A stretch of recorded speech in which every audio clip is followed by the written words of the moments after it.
I say, I don't know why I say that. I will say this: I'm gonna get some work done today. Today is a day. Today is a work day. Today. So I'm gonna get some right. Ooh, pieces of chocolate donut. Yeah, I'm that guy who eats crumbs of chocolate donut off of my keyboard. Sue me. Big writing day today. Big writing day today. Also getting some formatting in.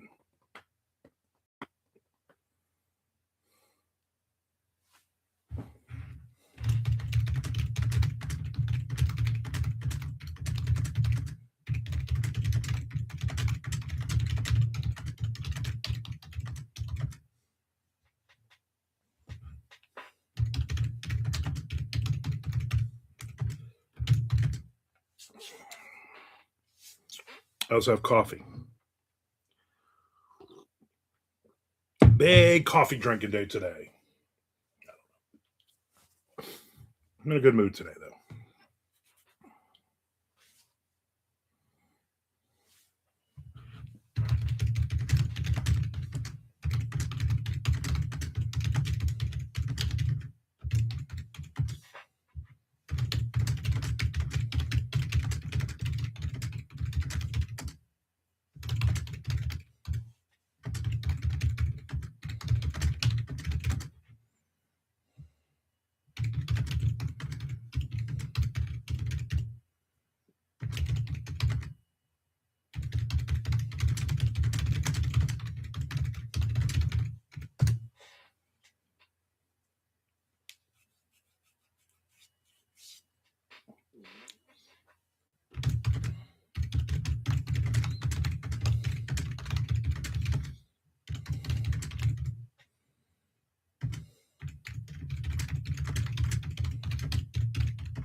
Mm.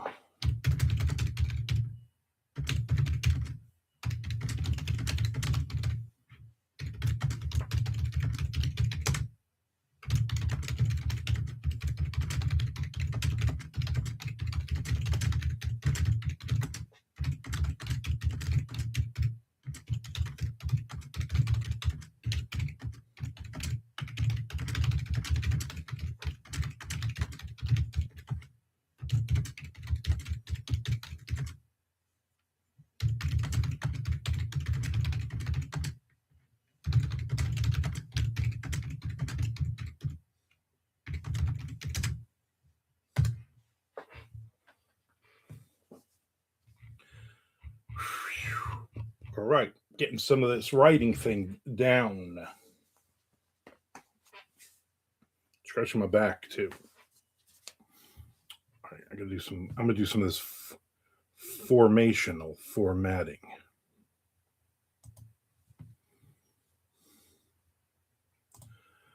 All right, so gotta find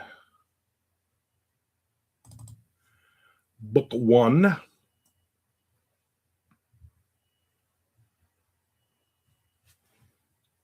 There's book one. Two, three, four, five, six. What happened to one? Off to a rousing start.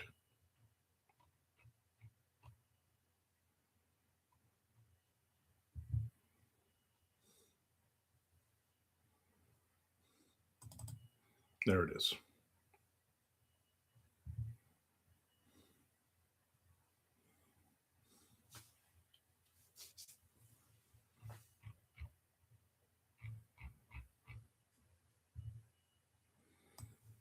I forget how to do the copy everything on the I always screw that up. I'm always like, then I got to look it up, and I'm like, you know what? Or I just left click and run down 300 pages. This is what's going to take me forever. Instead of the copy the entire document thing, which is what I should be doing. But what am I doing? No, I can't do this. What am I doing? What you doing? What am I doing? I'm going to look it up. Figure out how to do this again.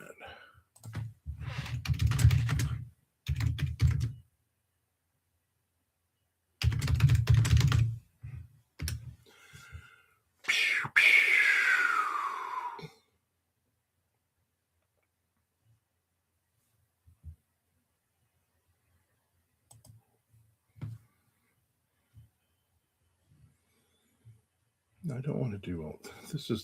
That's not.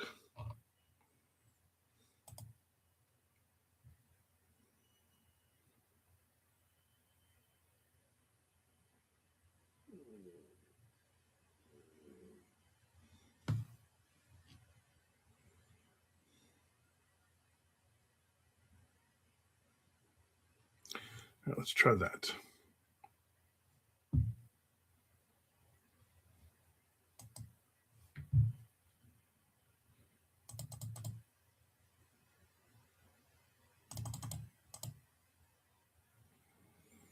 I can't do this. I'm going back to the way I was doing it. Charlie, you did make it in first today. You did. Welcome in.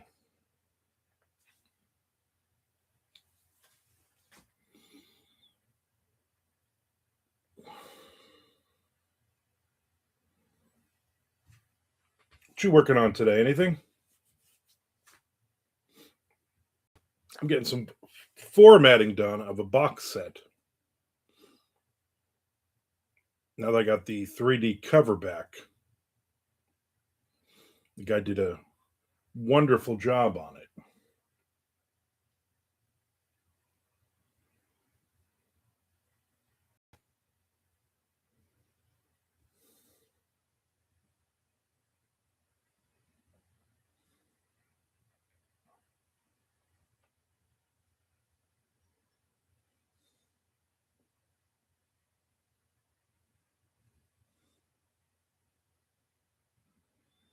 Now I'm just copying it, but I can't ever figure out how to do the copy and paste thing.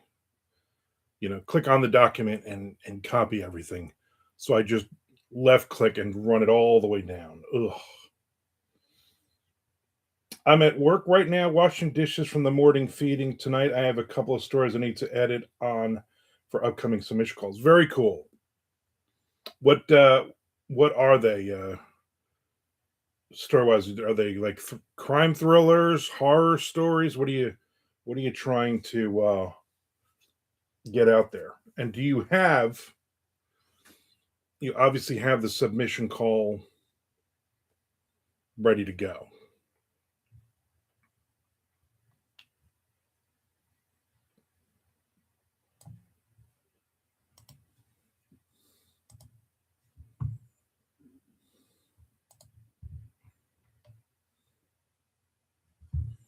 It's the same one over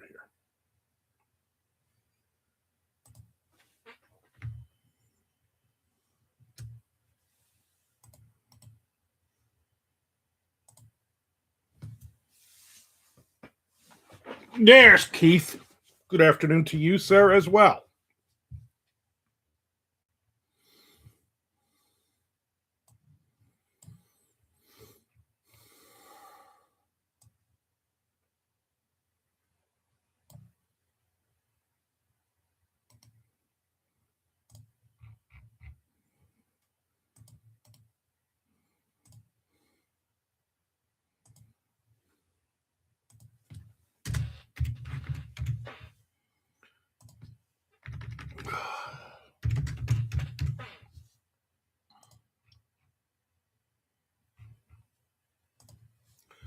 Getting some. I have 6 books to add to a box set.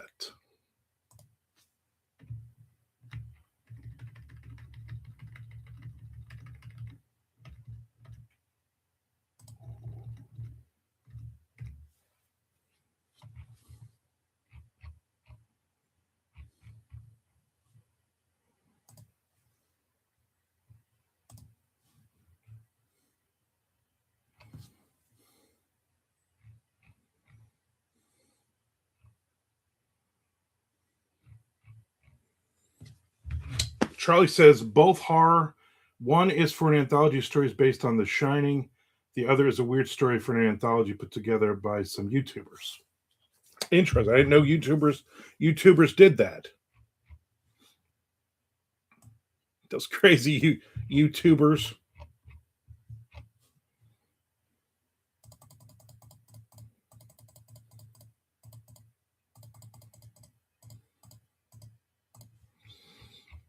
I had a couple of stories that I finished that I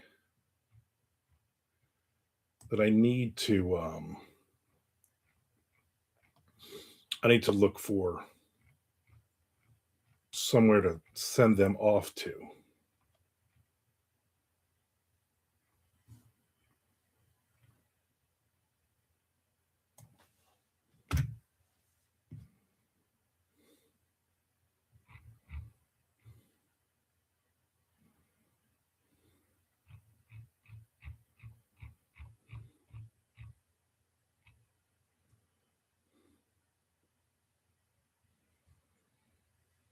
This will be the second one. They did Weird Frequencies late last year, and it was really good.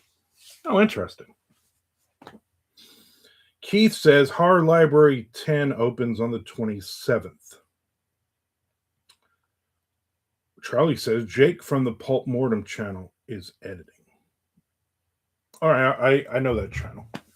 Okay. I just go through the listings on Duotrope, and that usually will let me know what's what.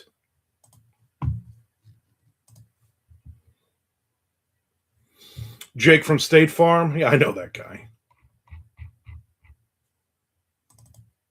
That guy is insane.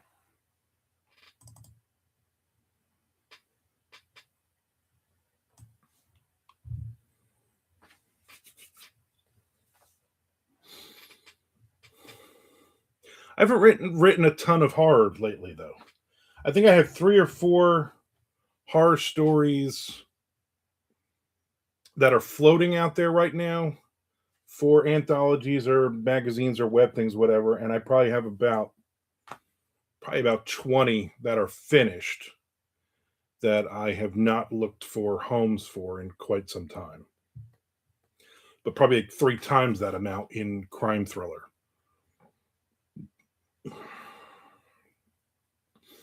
I usually go like I'll take a day, try to do it once a month, and I'm just like, you know what? Let me go all through Duotrope and hit every single open call and see if I have anything that fits.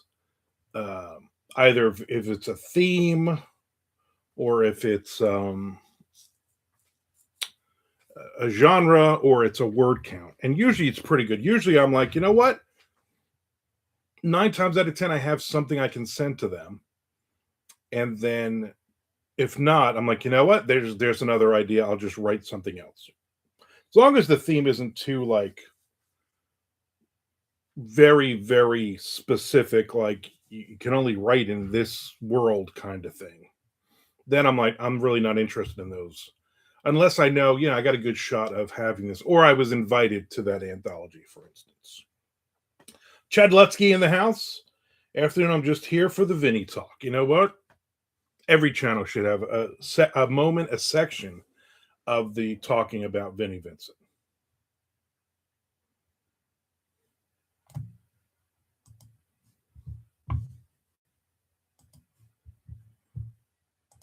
I got no problem with that.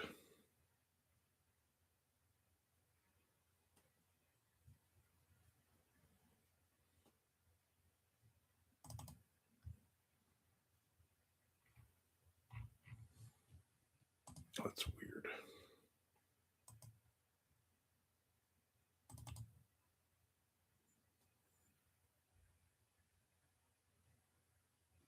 Chad has got you another 12 hours streaming. Thank you, Chad. You are a wonderful person. I am at 1,761 hours of the 4,000 that I need. So I'm getting there. I'm also at 6,300 subscribers so far as of this morning when I when I opened it up. So thank you, Chad. I appreciate that. Keep it going, buddy. Keep it going. I got a lot of videos to watch 3 times. Keith says, I have a book recommendation for you, Not Born of Woman by Teal James Glenn, Frankenstein's monster as a PI in 1940 New York. That sounds like it's either going to be great or it's going to be awful. Let me write that down. I'm not going to write great or awful. I'm going to write the name of the book down. Keith says, great. I'm going to hold you to that, son. Teal James Glenn.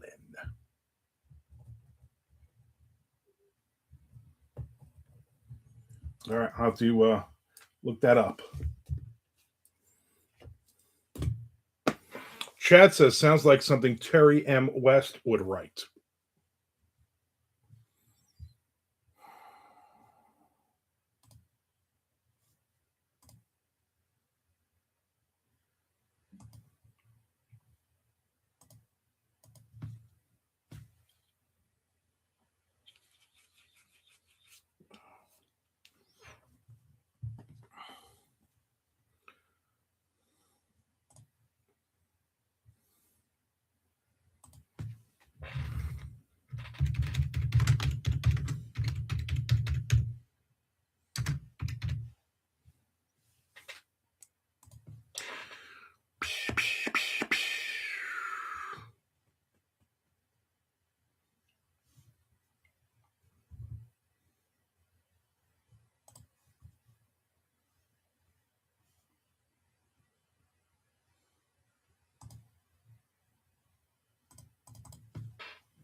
All right. That's be interesting. I'm really not a huge. I'm going to be honest with you. I'm really not a big Frankenstein fan. Not really a big Dracula fan. I mean, unless Abbott and Costello meet him, I don't care. I was never that kid that grew up that loved watching the Universal Monsters movies and stuff.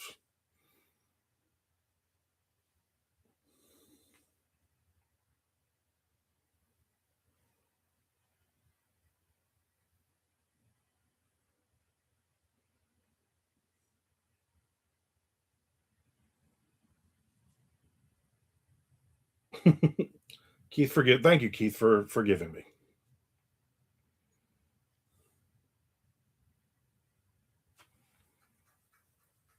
Now you give me a good black and white movie with some giant ants or something, I'm in. I think it's because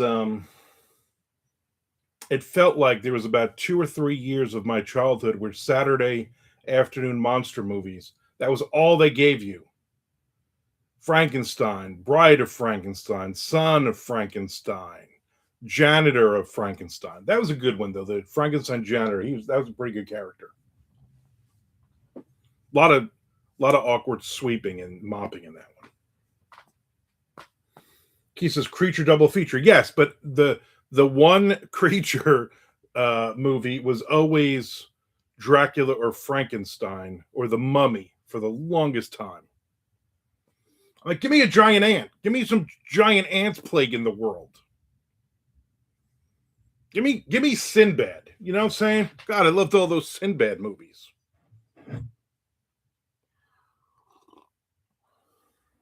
I want to see Sinbad fighting skeletons.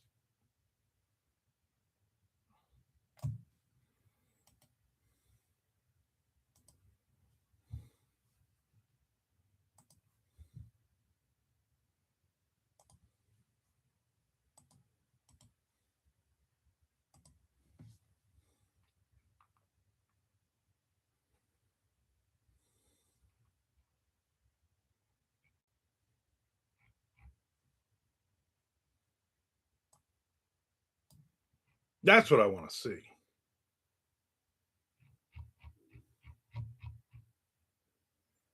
Jason and the Argonauts. Exactly. That's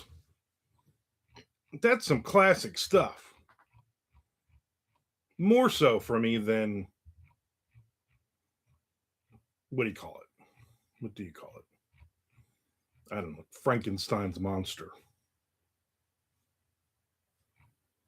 Good old Frank Edler's monster. That's a great movie.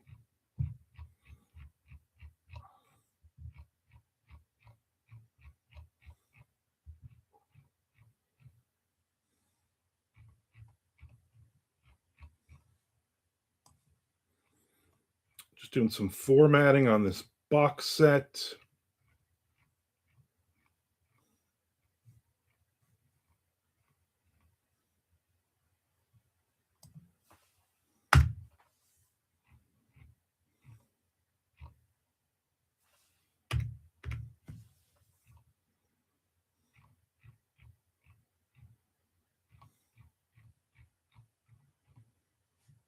All right. 2 of 6 books done. Frankenhooker, a true classic.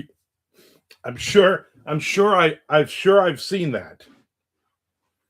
My buddy, me and my buddy Frank Valenti, when we were teenagers, every Friday night, or at least every other Friday night, I would go to his house uh, for a sleepover, and his mother would drive us to the video store, but not Blockbuster. It was like one of the local ones, where you pay like a $99 lifetime membership thing. And it got to the point where, and we would be like Friday and Saturday usually. I would just stay at his house. And it got to the point where the guy behind the counter like knew we were coming. He'd be like, here's like 4 new horror movies that just came in this week. And then we'd be like, we'll take them. We don't even know what they're, I'll take them. And then Frank would make microwave pizza, which he would put in for exactly whatever time they said to put it in. And it was always freezing cold in the middle. It was never good. And we would drink like 4 liters of Coke. And we would watch just random horror movies. Blood-Sucking Freaks was a classic we watched. A couple of 12-year-olds watching Blood-Sucking Freaks and all the Faces of Death movies, all 4,000 of those. So it was fun. But then I just got to the point where I was like, I'm not interested in this crap anymore. I've watched all of this a billion times. I don't want to watch any more of these dumb horror movies. Frank got into all of those like crazy Italian ones and all kinds of nutty stuff. And I'm like, I don't want all this blood and guts and all this. So by the time high school ended, I was done with watching pretty much those movies. Now, every now and then I'll watch something, but it's got to be something that I'm like, you know what? I really want to watch this. Like 28 years later, I'm like, you know what? I've seen the first 2. Let me watch this one. I'm like, it was all right. But again, it was like on, Netflix or Prime or Hulu, whatever it was on. So I'm like, I'll watch this. And I'll probably watch the one that just came out once I can watch it for free and I don't have to pay for it. Because I'm paying so much money for cable and everything else. And then you want me to spend another $7 to watch this movie? I don't think so.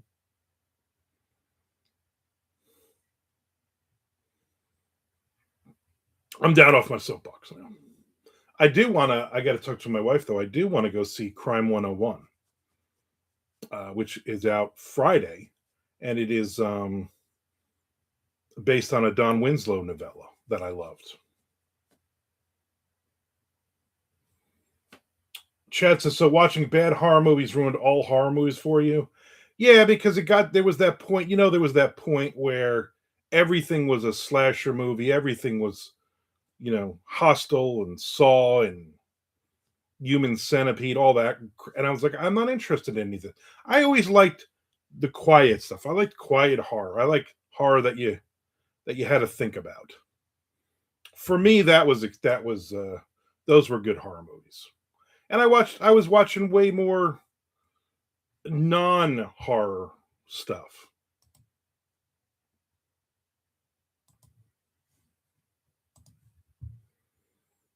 So it really didn't none of them really did anything for me at that point.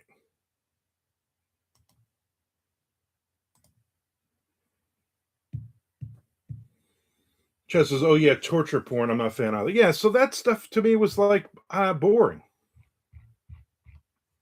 I don't really want to watch that stuff. I had no interest in watching people getting raped. you know, I had but people getting hacked up into little pieces, and you know, there was that period where like, oh, let's do all these and make like they're all snuff films. No, no, no. I says no. I says it just like that. So I just kind of got out of it. Now, over the years, my son every now and then would be like, "Oh, let's watch this or this or this."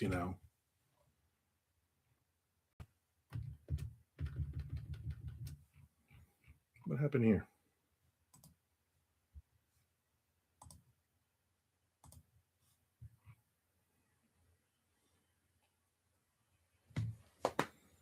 But otherwise, yeah.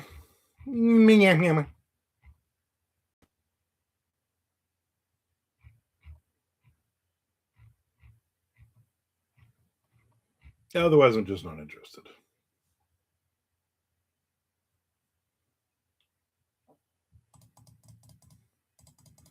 Now I lost my train of thought. I have no idea what book I just put up here.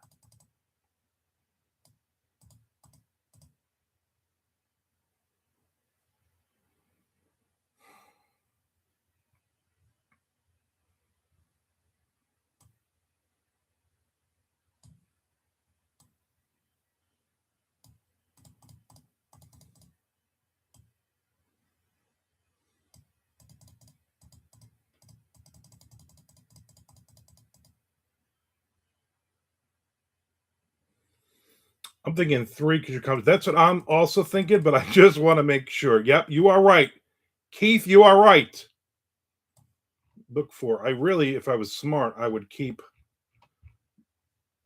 book four up. I keep getting rid of it. Although when I just went into the folder where they all are, book three is highlighted. That would also help. Keith, you do listen. You're the only one that listens to me. Keith, you still have that same job you were at 20 something years ago?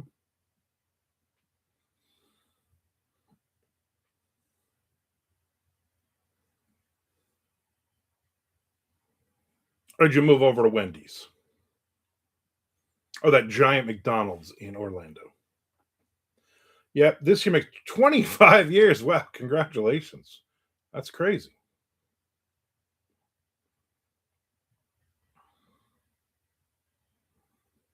That is crazy. Shoot me now, right? Yeah, my wife will be on 20 years in her job this year. And depending on what day, she either absolutely loves it or absolutely hates it. Depending, there's those days where she's like, I need to look for another job. And then I remind her, you don't, there's no way you're getting 6 weeks of vacation. There's no way you can work a half a day and claim it as a full day. There's no way they're your bonuses are freaking outrageous at this point. Just and then like this week, last couple weeks, she's had like nothing to do. The women who work for her are getting all their work done, and she's basically like, if anybody needs any help, I'm bored. Give me something to do. Lisa is retired, and I have to support her. They have the golden handcuffs on her. Yep, I have. Lisa retired. Nice. So what's she doing? Is she just like, I'm just gonna watch daytime soap operas now and make sure you keep making this money on this job you've been at for 1,000 years? That's good. Tell her I said congratulations. Tell her I also said, holy crap, she's still with you? No. I don't know if I actually ever met Lisa, did I? I don't know if we've actually ever been in the same room together. I think when you and I met, I was on my second wife then. Yeah, yeah. I was on my second wife at that point.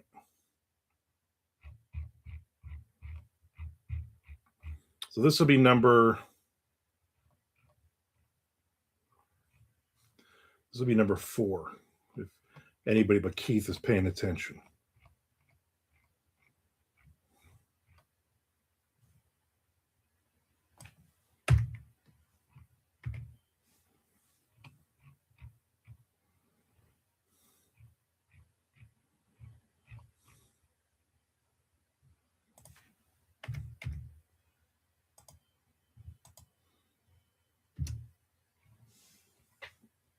Let's save that. Keith says she's been making quilts for animal shelters, and yes, still with me. I don't think so. Yes, you were on your second wife. Yes. Yeah, I'm on my third and hopefully last. This one's definitely a keeper, though. Definitely a keeper. Don't let her know I said that, though. I don't want her getting all big head and stuff.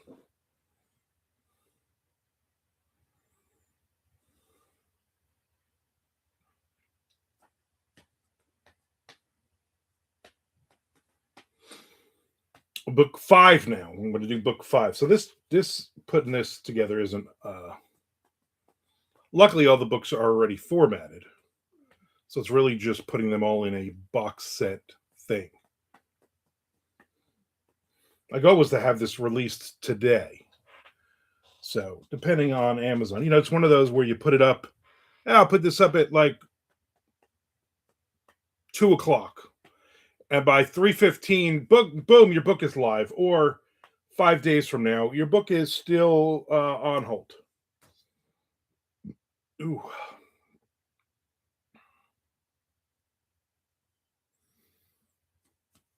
You ever do any signings or anything like that out in that area anymore? Or no? He says I've been managed my writing in the morning before going to work, but my daily goal is 300 words. Nothing compared to you. Well, yeah, the job you've been at for 125 years, and you have a wife to support, so she can buy more yarn for quilts. I don't know if they're yarn. I don't know what she's using. Not any more bookstores have closed in this area. Yeah. We got 4 good bookstores up here. But I mean, limited inventory, but they are all good with signings and stuff. I'm just not really doing the signings anymore. I'm literally not doing anything this year. I got an invite for the Decatur book signing.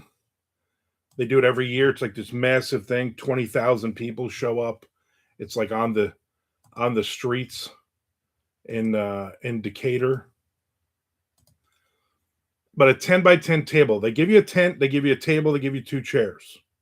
They give you a little sign in front of your in front of all that. And it is $515. I'm like, man, that's a lot of books I gotta sell for that kind of money. So maybe I've never done it. I've never been up there. I probably should just go. I think it's like in October. I should just go. I think it would be nice to just go to just hang out kind of thing. See how it is. But Maybe I'll plan because my wife has properties in Atlanta. My wife actually has no properties here in Jacksonville anymore. So she does remote to places all over the country. But Atlanta's are her main hub of things. Yeah, you know how many books you got to sell? I mean, I know there's math involved in here. A lot of books. With the cost of the book, shipping, blah blah blah, you got to probably sell 100 books just to break even on the damn table.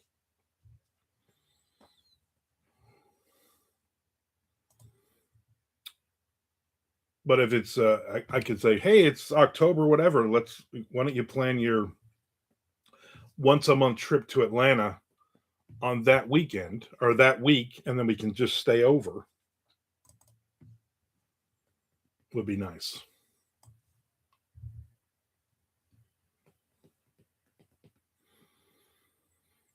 I don't know, the whole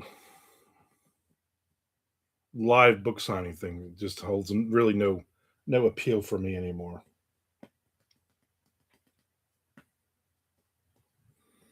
Chad's got a new book coming out Friday. Which book is this, Mister Lutsky?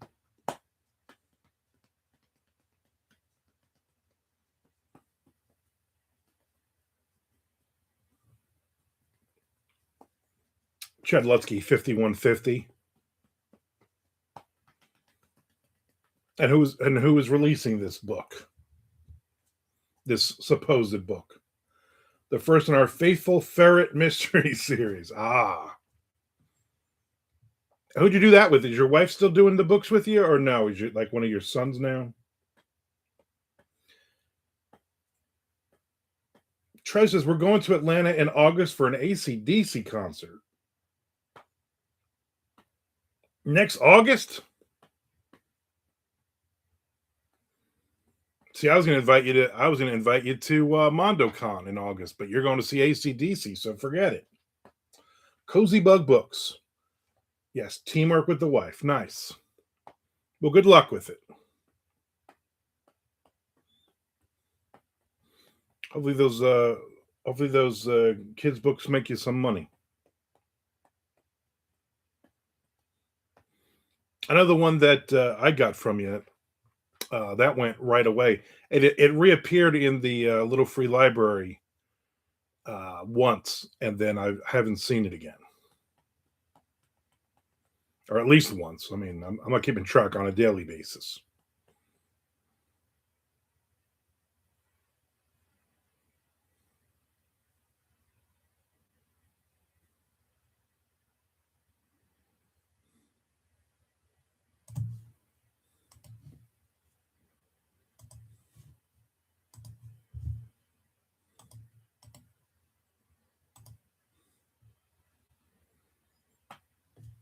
Charlie says, "I'll bring you a T-shirt." I'm trying to think if I've ever had an AC/DC T-shirt. I don't believe I ever have. Not because I don't like them. I don't think I have ever had an AC/DC T-shirt. Hmm. That's interesting. Chen says, so far they don't make us squat. They're hard to market. Yeah, I can imagine. I can only imagine. But then again, these days all books suck to market.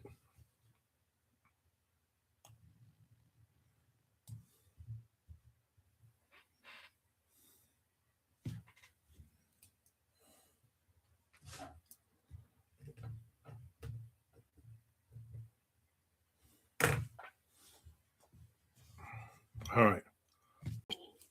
Formatted.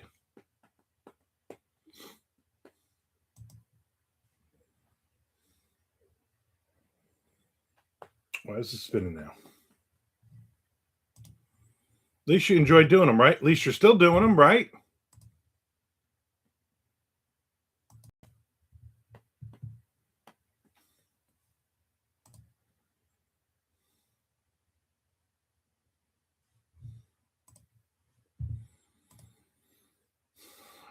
It does not look like my Kickstarter is going to work out, and I'm fine with that. I put it up there. I'm like, let me just give this a shot. And then, of course, I got a publisher who's like, hey, what's that? What's the novella in that? That sounds interesting. I'm like, well, if I don't make my Kickstarter on it, guess what? Then I will submit it to you. Ooh, do you hear my stomach? It's loud.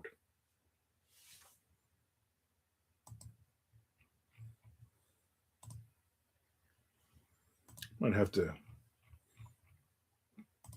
use the little boys' room in a little bit.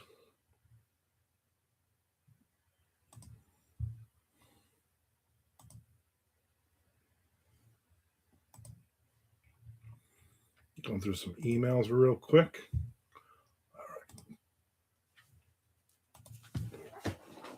Let me see if I can get this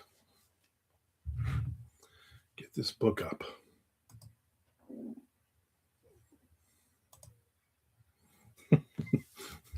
Shh, quiet. Shh.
Ooh.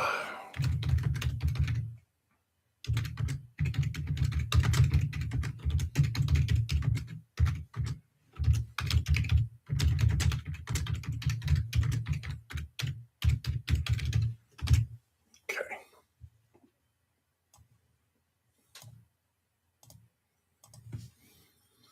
Hmm.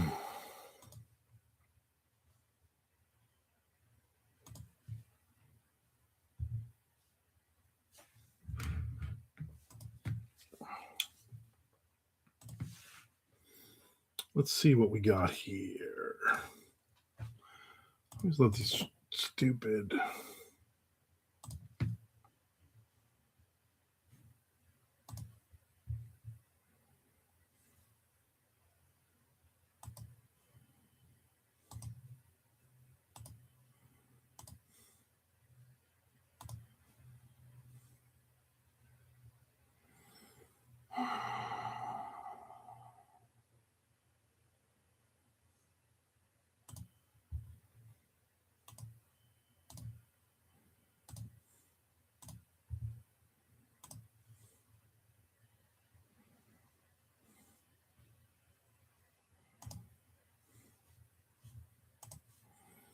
All right.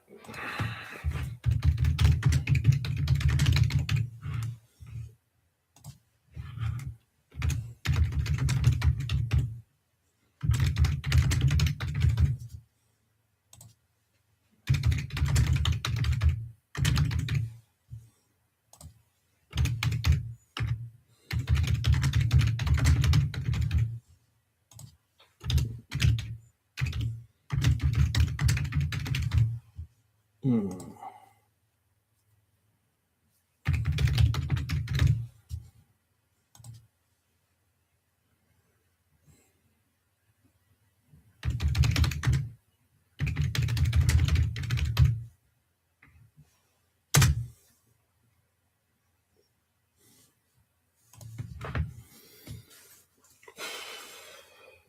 All right.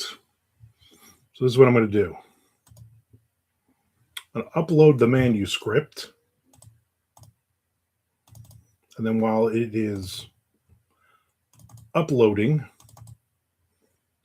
I am going to. I was going to say something disgusting, but I won't. I'm going to go to the bathroom. I think you understand what I was going to say. I'll be right back. Talk amongst yourselves.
All right, all right, all right.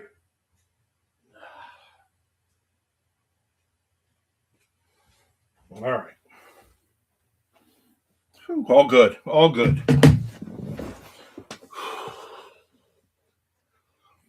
All. All good.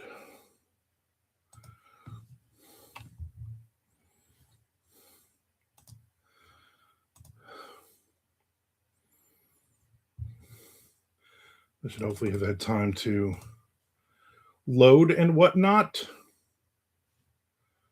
Come on, all files.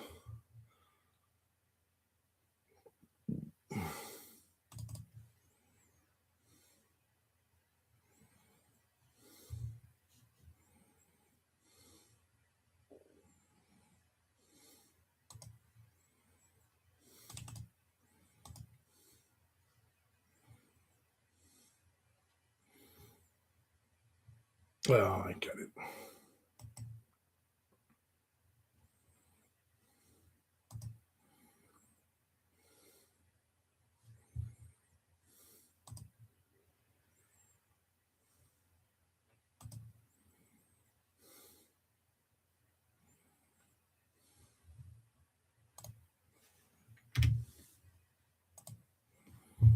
No, I get it.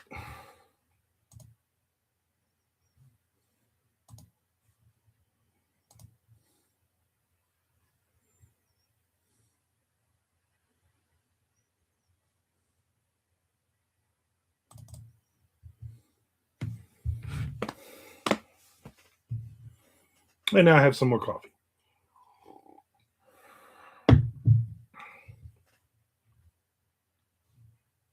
Do you use AI tools? No, you sons of.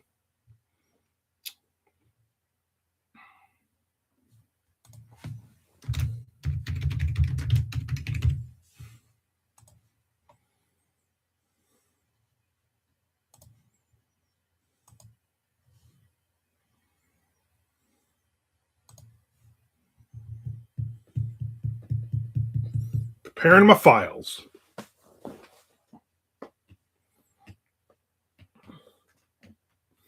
Then it'll be how many minutes or hours or days will it take for this box set to go live?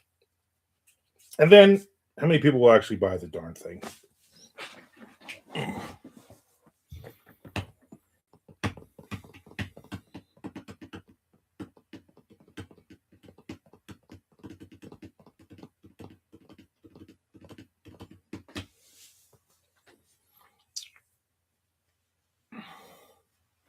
Thursday I will not be on. Besides it being Lincoln's birthday, which who I voted for, by the way. Um, I'm supposed to go to lunch with the local authors. Not Amanda. Amanda will be working. At first, I wasn't going to go, and I was like, you know what? It's Chinese buffet. I'll go. It's not charging. What are we doing here? What are we doing here, people? All right, it's charging. Just tell me you're charging.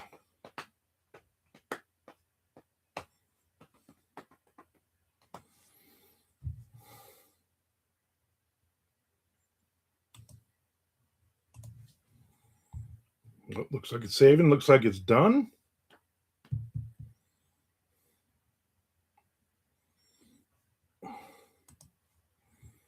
Get some page reads out of this one.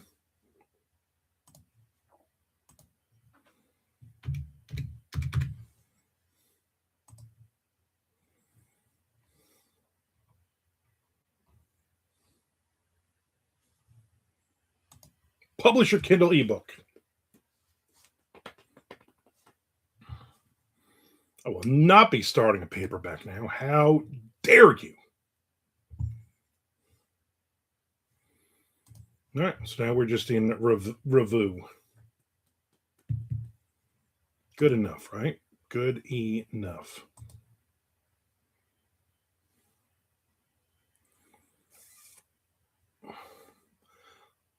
Sometimes I hit that, and I'm like, all right, I don't want to work anymore today. But you know what? I'm gonna get some writing in today.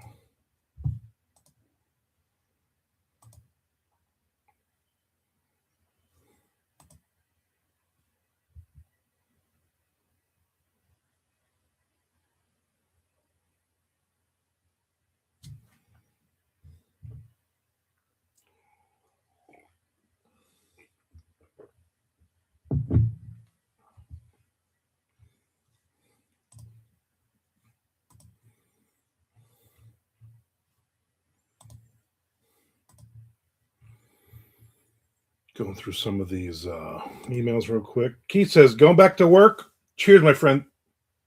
Thank you, Keith, for hanging out with us again. Appreciate it.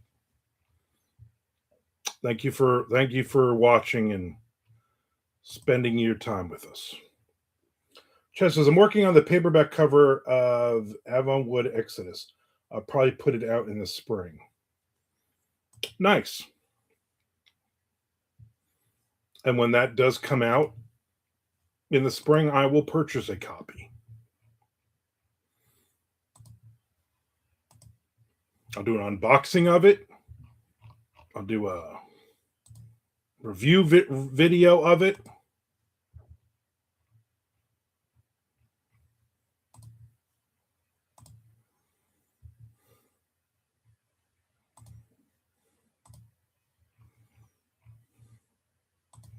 All of that and more.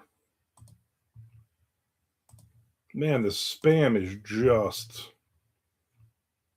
unrelenting.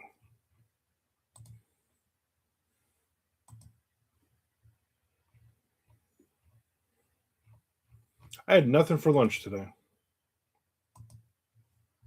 Nothing.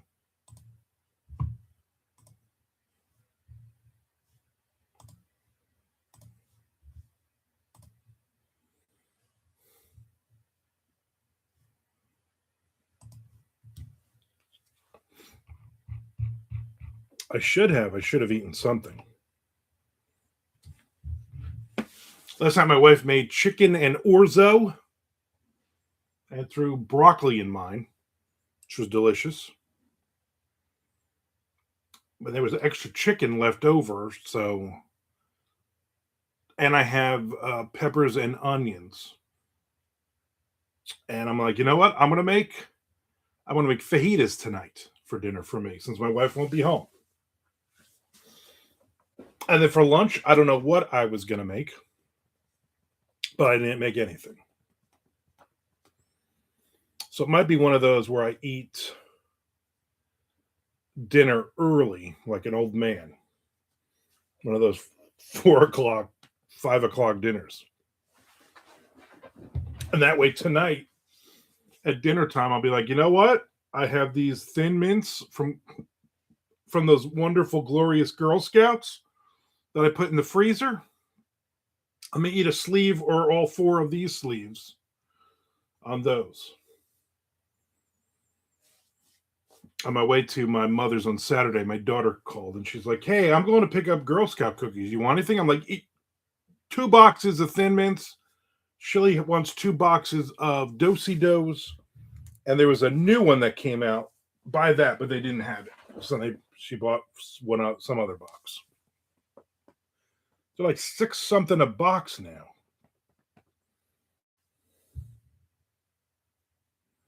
It's crazy.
Okay.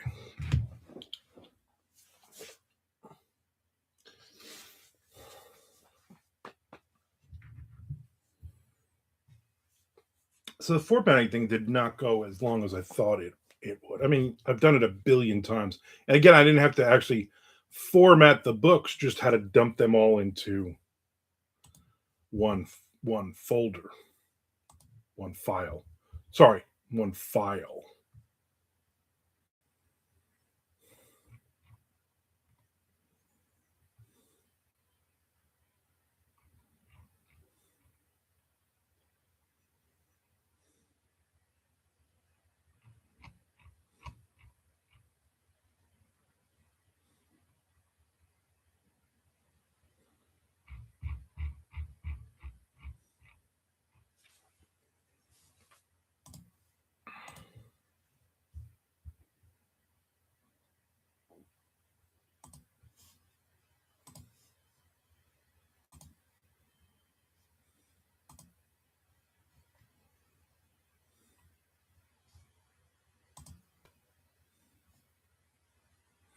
Now I get to look at the minor league transactions wire since spring training starts, or pitchers and catchers today for the Red Sox and other teams.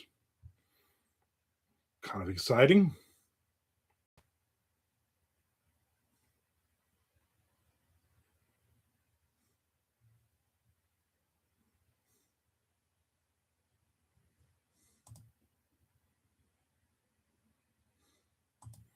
A lot of cars going by out there. What's going on today?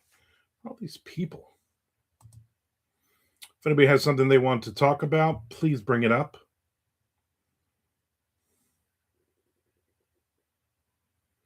Stomach is making more noises.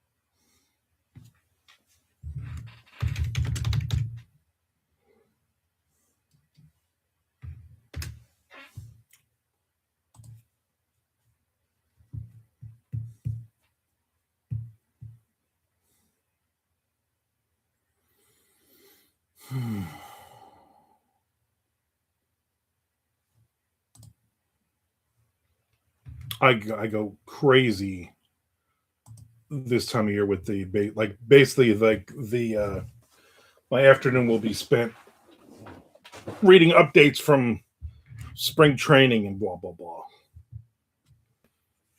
Now that all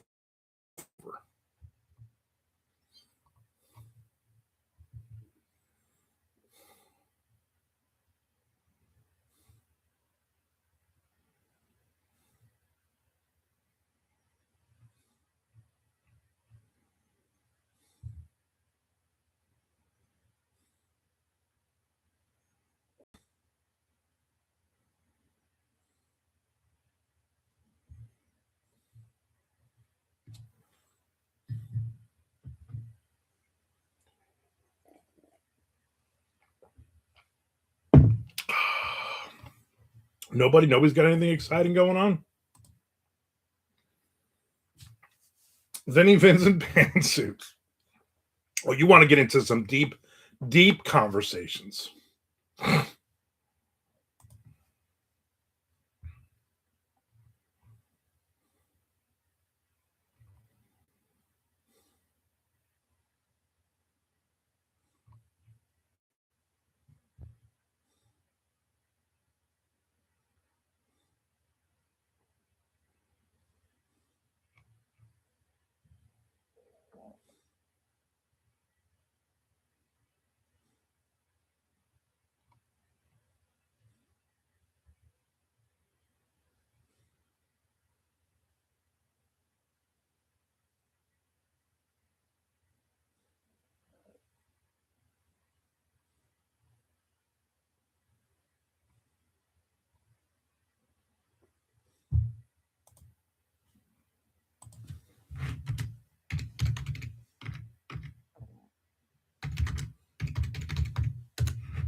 Okay.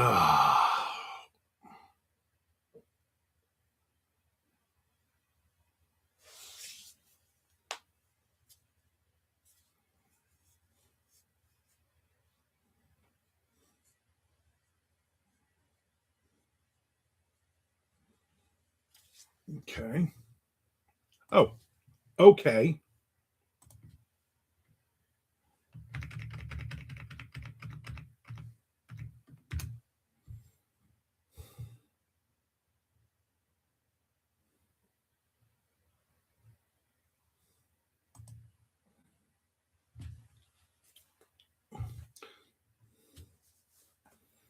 Good old Aunt Vinny. Is there a date that Vinnie Vincent was like, if I don't get this money by this time, if I don't sell enough, then forget the this new record. You'll never ever hear it. I feel like, and this is just me, I feel like at some point he'd be like, yeah, anyway, so I'm gonna release this on Spotify.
Come on.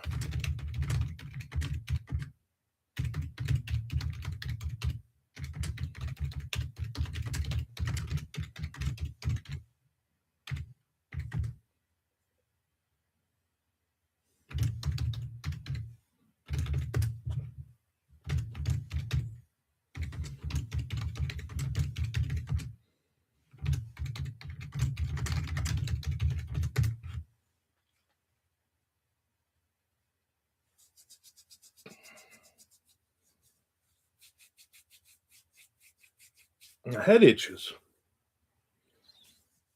That's all red. I hate having an itchy head.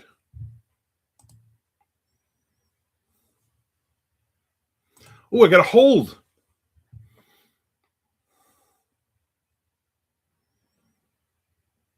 Son of a bitch. I got a hold, but guess what? I don't know if they're the my wife took the pickup truck and not the Challenger today. But I don't know if she left the keys. A lot of times the keys to the Challenger are in her pocketbook. Pocketbook. But this morning she's like, hey, I need gas in my car and I don't feel like stopping, so I'm just going to take the truck. And I was like, yeah, that's fine.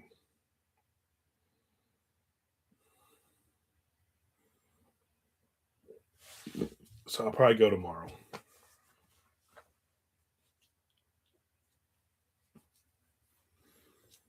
Even if I pick it up, then I got other books to read before that.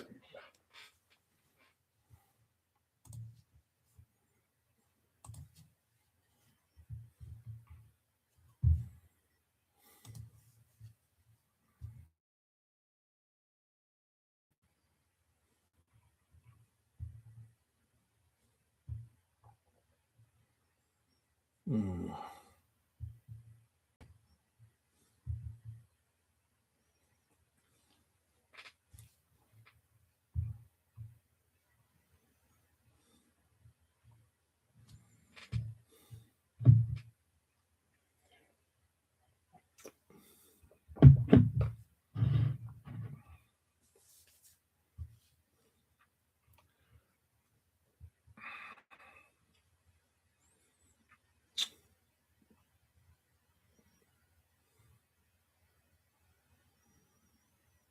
Right.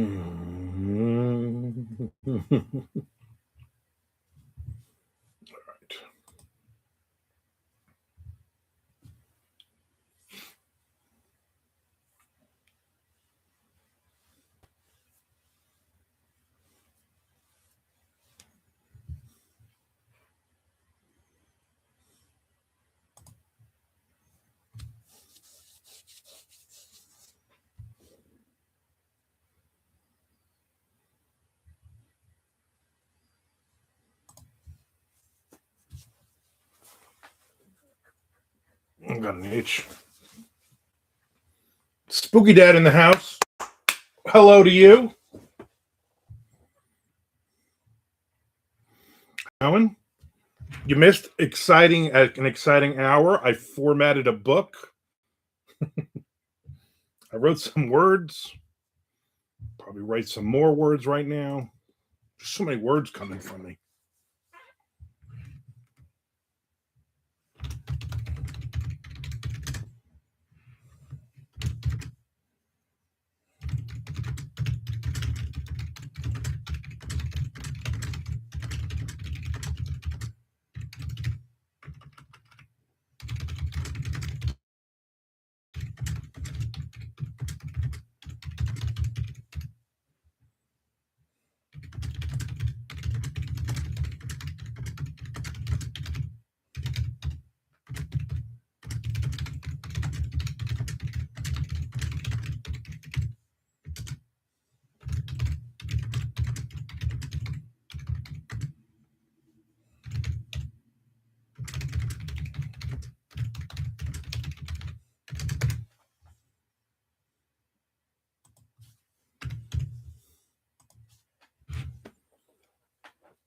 Chad says I'm reading Kuntz's Watchers. I haven't read that in 30 or more years. Troy says, do you format in Word or what software do you use? Yeah, I just use Word. Word up. I use Word and then I PDF. And then upload it from there. Chad says, very brutal so far. I thought it was a coming of age book. Yeah, a brutal coming of age book. Speaking of said, I had to get my reading in. Finally finished House of Leaves. Very nice. I finished the new Dean Koontz book. Did a review of it. Everybody go watch that 3 times.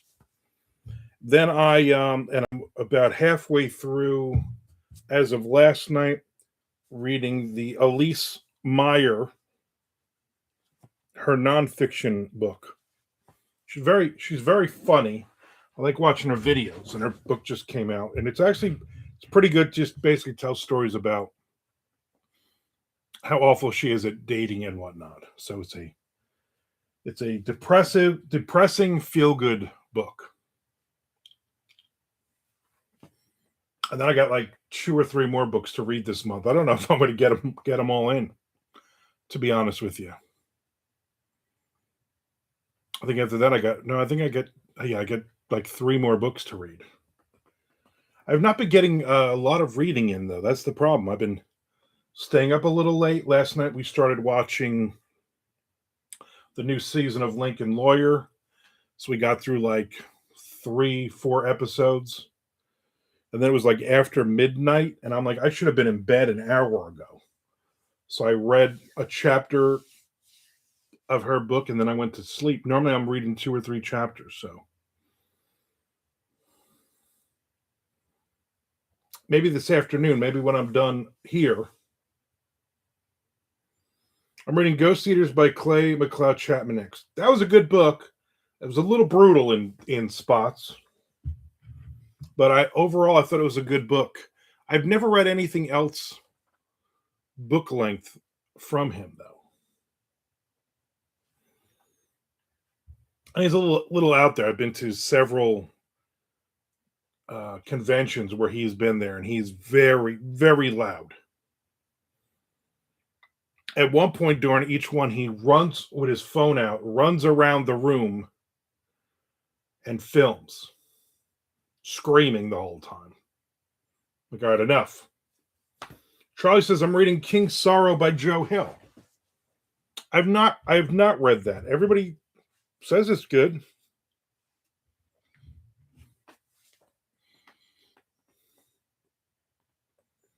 Spooky Dad is a sucker for ghost stories. I'm also a fan.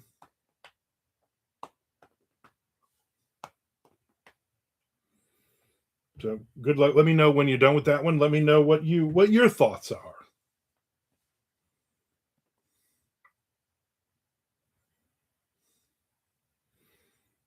Charlie was number 2. Now he's number 1.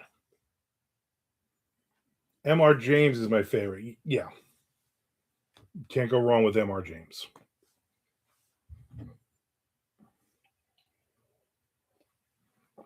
You also can't go wrong with MC Hammer.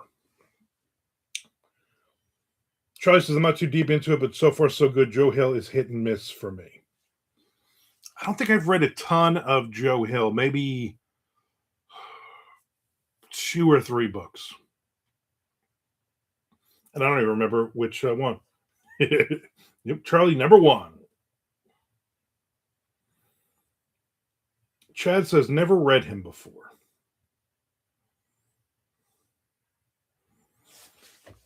I think I read one or I think I read. I don't even remember what I read. Horns is my favorite. I think I read Horns and the heart-shaped box. Is that what the name of it is? I read those 2. And then I gave them to my mother, who loved them. I didn't tell her who he was, like who his dad was. But she's a huge Stephen King fan. And then she said one of them reminded her of Stephen King. And I'm like, well, that's his kid. Now she reads everything he puts out and watches these shows and blah, blah, blah, blah, blah. Nosferatu was good. I really disliked The Fireman. I didn't read either of those, although I did watch Nosferatu, the show, and I didn't think it was. I thought it was all right. I like the dad in Nosferatu, because he's been in a couple of really good shows, and he's in The Bear. He plays the brother in The Bear on that show, which we still have not finished watching that last season or 2. My wife enjoys that show. I'm like, it's too much cooking. Too much not cooking. Too much talking in the kitchen. I don't know. I can't explain it. I'm not a huge fan of that show. I'll watch it, but there are other things to watch. Chess has never read a Joe Hill novel, but his short story collection is one of the best out there. Do you happen to know the name of that short story collection? I don't know if I've read that or not. I've read short stories from him in various things, and I enjoy. I mean, it's the same with Stephen King for me. I'm a big fan of the short stories. Just the rest of it is Spooky Dad says, I can't decide which brick-sized books to read next, either King's Sorrow or Tom's Crossing. That's I don't want to read a giant, massive book like that. I like reading a nice, short crime thriller. Or even like the T. Kingfisher, that Sworn Soldier series, whatever it's called. I like those. Because literally in 2 nights, you can read the whole book and enjoy it. Not have to read it for like a month.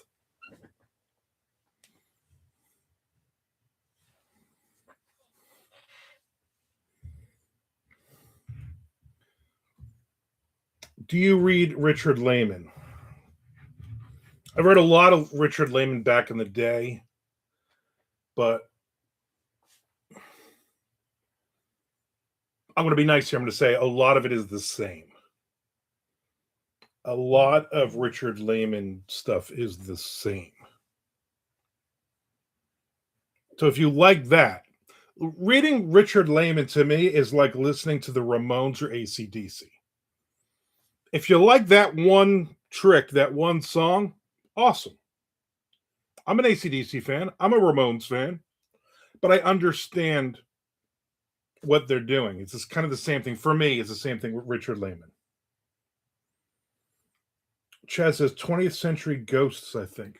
I don't have to look that up because I don't know if I don't think I've read a bunch of his short stories, but I don't think I've read a collection. But that might be good to read a collection of from him.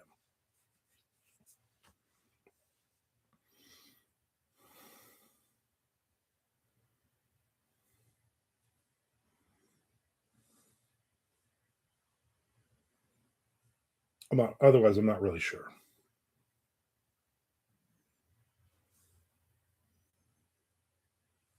Spooky Dead says I can agree with that. They feel like sleazy VHS movies from my youth. Exactly, exactly. Richard Lehman books are books you're like, am I supposed to be reading this?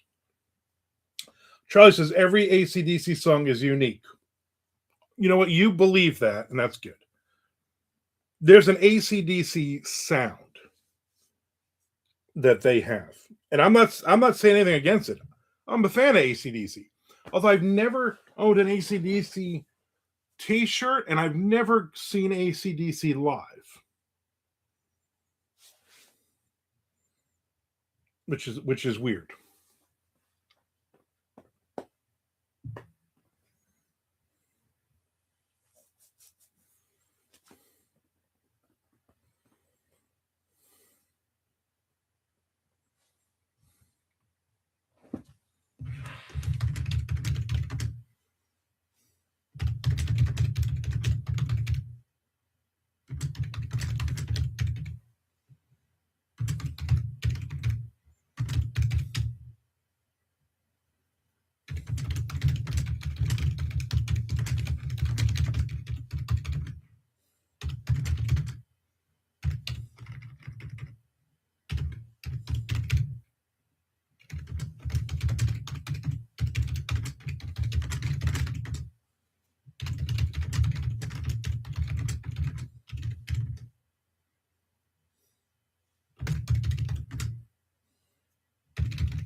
Frank says I'm on the Nick Zinn plan. Where you been? You literally are 7 minutes later than Nick Zinn. What are they making you work over there? That's ridiculous. Last night, Frank, my wife made chicken and orzo, and we had some extra chicken that I just put in the fridge, and I'm going to make chicken fajitas for dinner for myself tonight. How's that for crazy? I'm waiting an hour and a half for you to come on just to tell you that. No, chicken, exactly. Chad Lusky's already brought up Vinnie Vincent a couple times. A lot. I mean, there's a lot you missed. I've formatted a book. Yes, Frank, just keep repeating that. Yes. Exactly.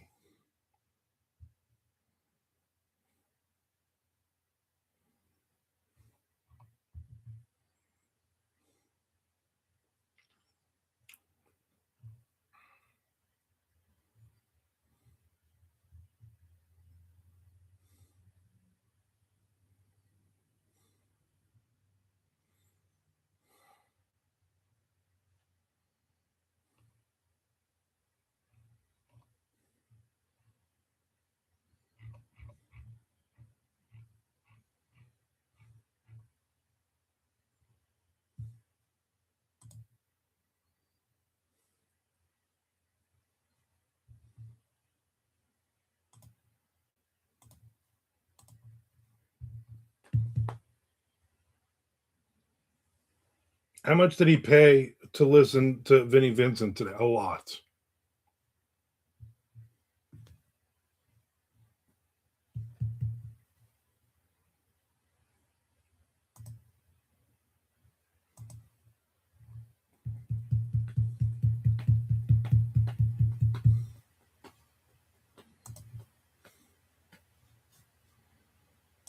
A lot.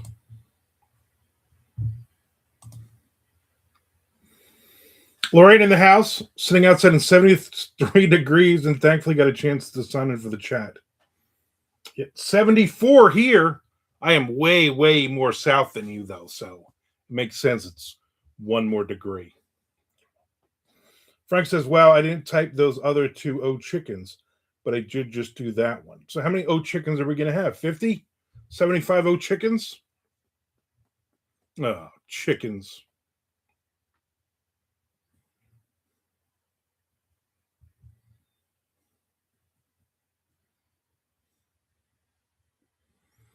Oh, chickens. So I put up my box set. Hopefully at some point it will go live. I can start making millions and millions of dollars on it. Or at least make back the money I paid for a 3D book cover.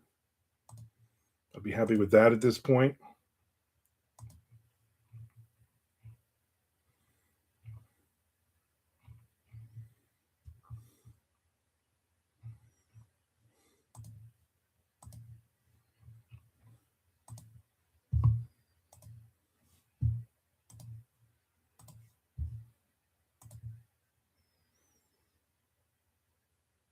What I did type was I watched Queen of Chess on Netflix. Solid doc. Queen of Chess. The unabridged Dirty Deeds Omnibus. No. The Down and Dirty 1 to 6 box set is now live. Oh, no, it's not live yet. It's now going to be live, maybe.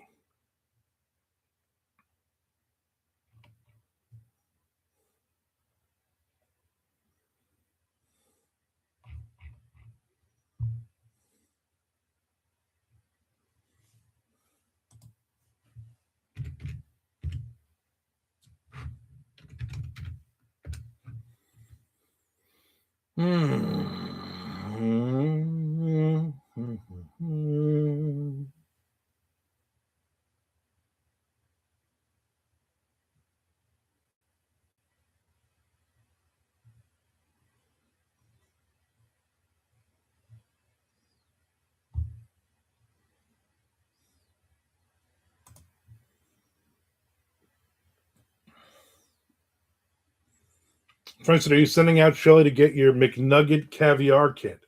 I don't even know what that even means. Chad says I had to pay one tube of lipstick, some blush, and one polyester pantsuit. What happened to Ross the Boss? I gotta look this up.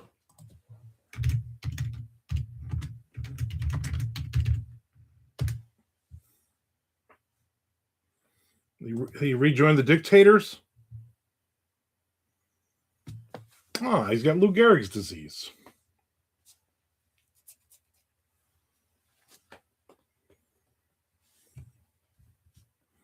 Well, that's not good.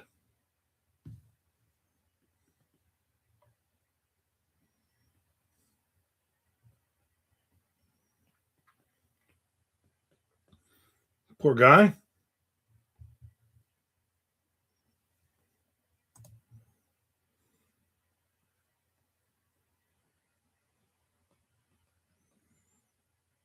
Frank says, what's worse than that? And Nick says, what's that crap?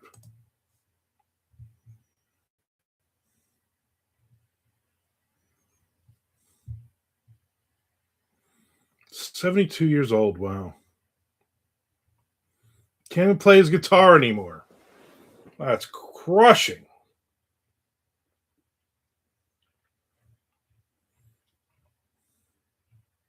Who's like Ross the Boss?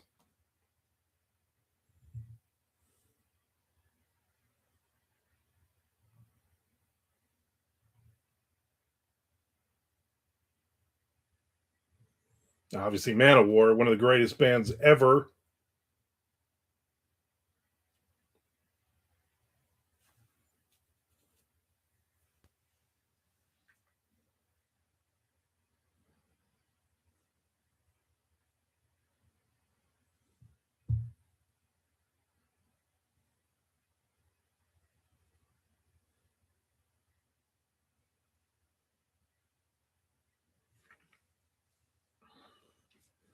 The best part of all this, in 2021, Frankenstein 3000 frontman Keith Roth joined the Dictators as lead singer and rhythm guitarist.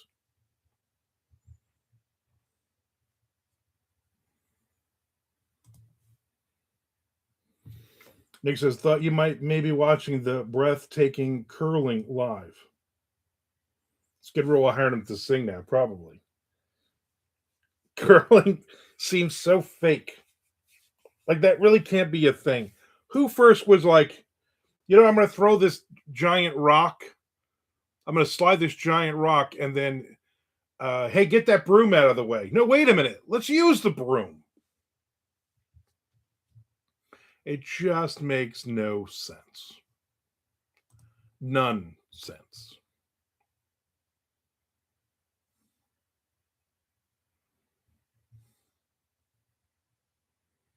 Big trade between the Brewers and the Red Sox yesterday. Big trade.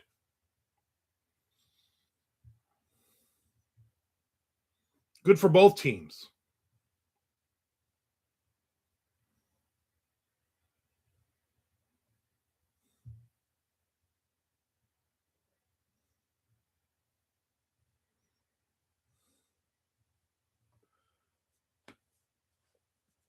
That's right, Frank. A broom.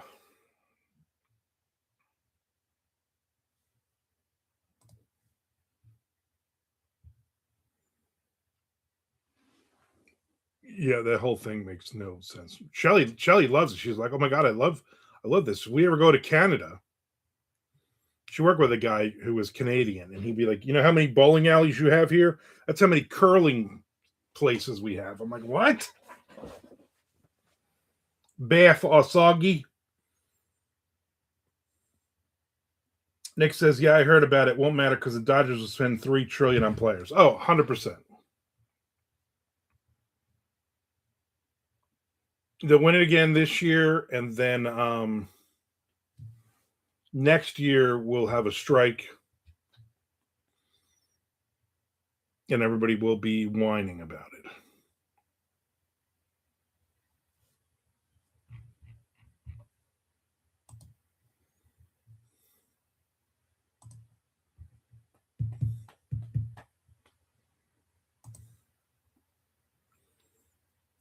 Frank says this is the Padres year. No one has ever said that. Lorraine said, "Did I miss all the chat about formatting? Dang it." Yeah, all it was I had to put a 6-book box set together, which I did. But all the books were already formatted, really. So we're just formatting the formatted books into one box set release, 360 something thousand words. So it took me all of half an hour or so. Nick Zinn says Super Bowl was boring, but at least not lopsided with big spending by one team. Yeah, that was just that, especially that first half. I was like, "Oh my god, is this boring? How many field goals can we kick here?" This is just boring. Plus, I turned the sound off because Chris Collinsworth is awful. So I literally kept looking. I was watching videos on my phone and I kept looking up to see what the score was, which really didn't change all that much. And then I did not watch the halftime show. I never watch all that. I don't care about any of that. Like, I'm here for the football, not for dumb commercials, which make no sense. Let's use AI to airbrush everybody back 30 years ago.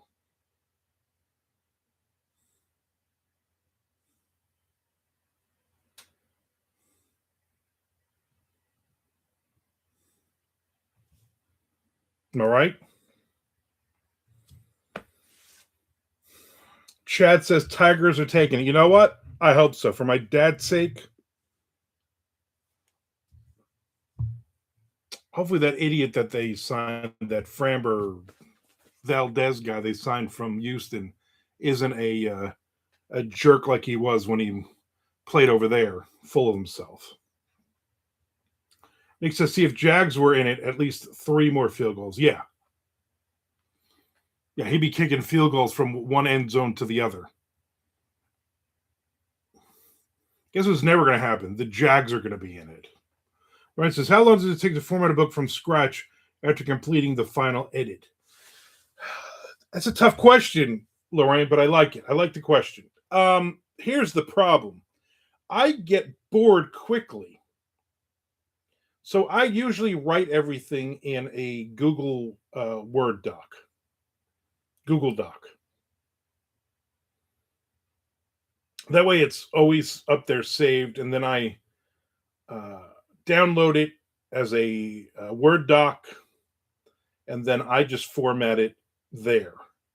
And I go chapter by chapter. I do the formatting. So it probably takes me, I'm going to say 90 to 120 minutes to do the whole book. But I do that over the space of several hours because I'll do like 5 chapters. And I'm like, all right, that's 5 of 50 chapters done. And then I'll do something else. And then I go back to it. And then I go back to it. And I'll format it first, the ebook version. And then once that one's done and saved, then I will do the print version. So I'll add page numbers and whatnot and justify it and do all that. And that takes like another 15 minutes, maybe, if I do the whole thing all at once. And then I make into PDFs and then upload.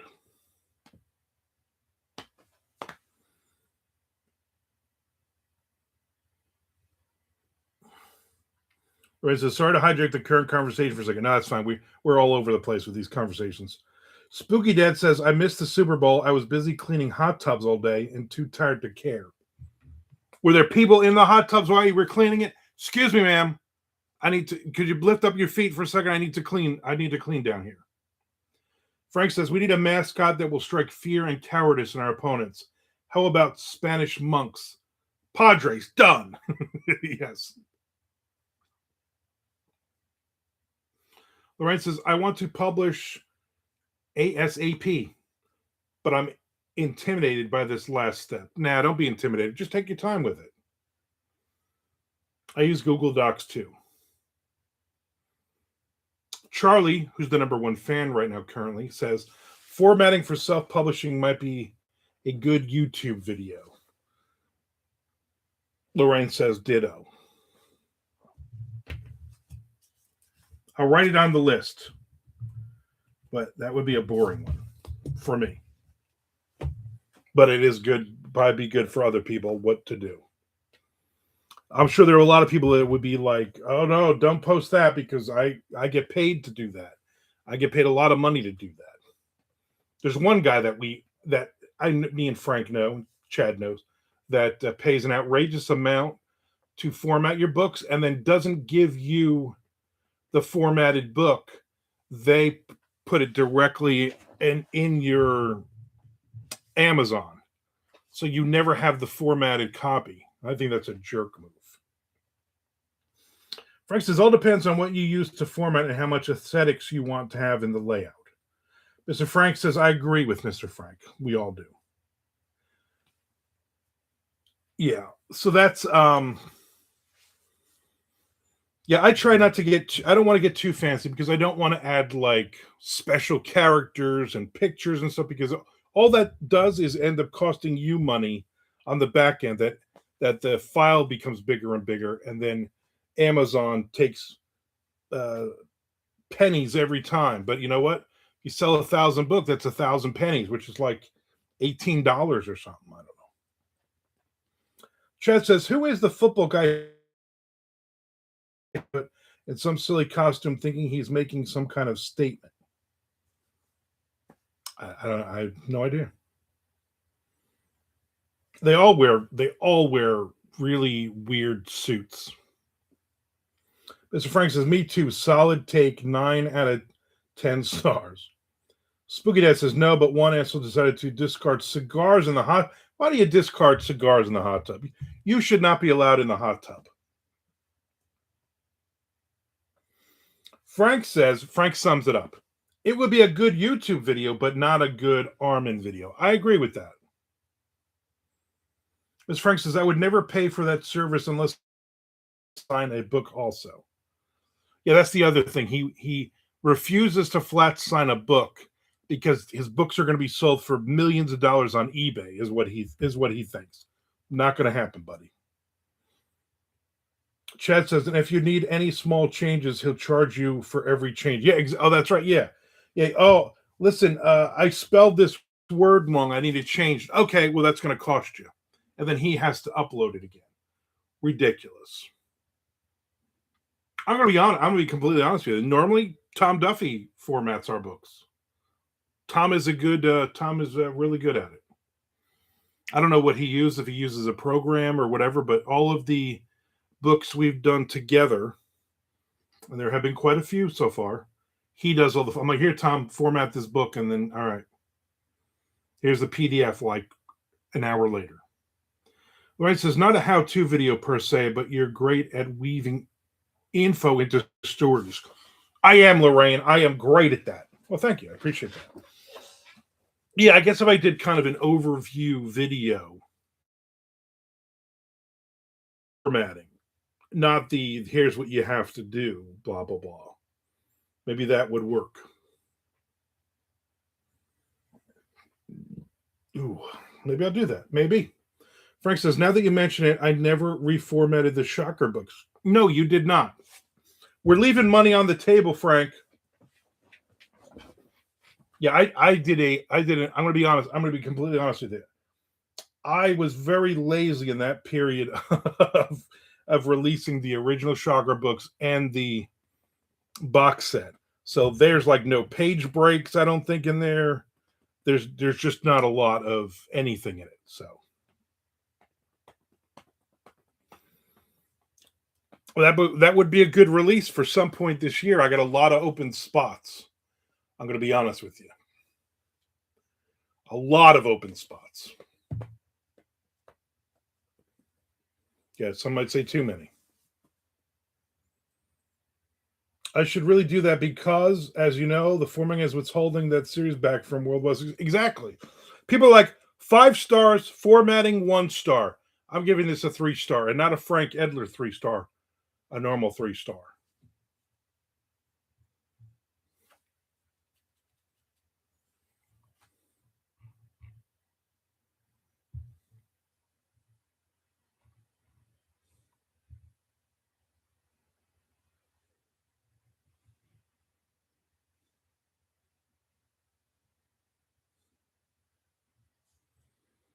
I don't know.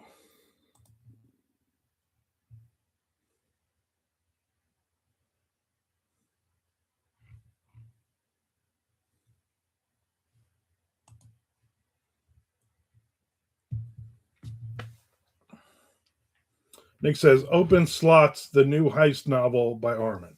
There you go. There you go. Oh.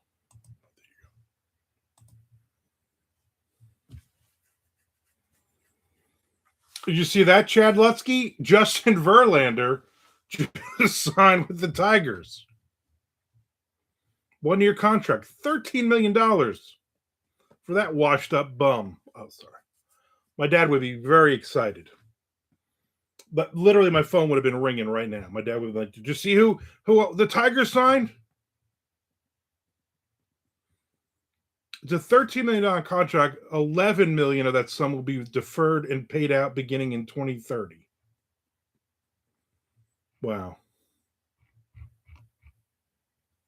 Yeah, Verlander still plays. He's like 108 years old. Open slot was sometimes his nickname in high school. My nickname in high school, exactly. Yeah, Verlander still plays. He's how old is he? 98 years old.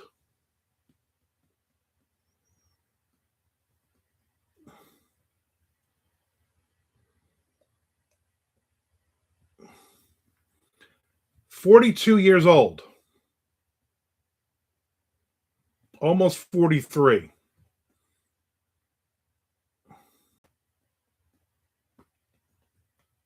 In fact, in 10 days, he'll be 43.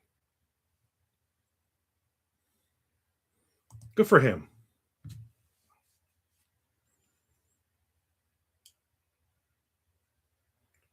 Sparky Anderson ran. Yeah. But you ain't getting nothing over Sparky.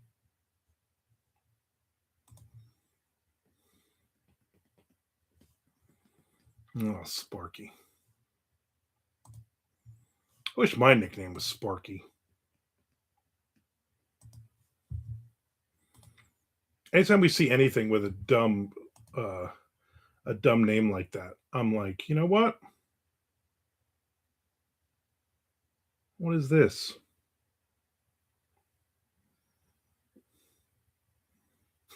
I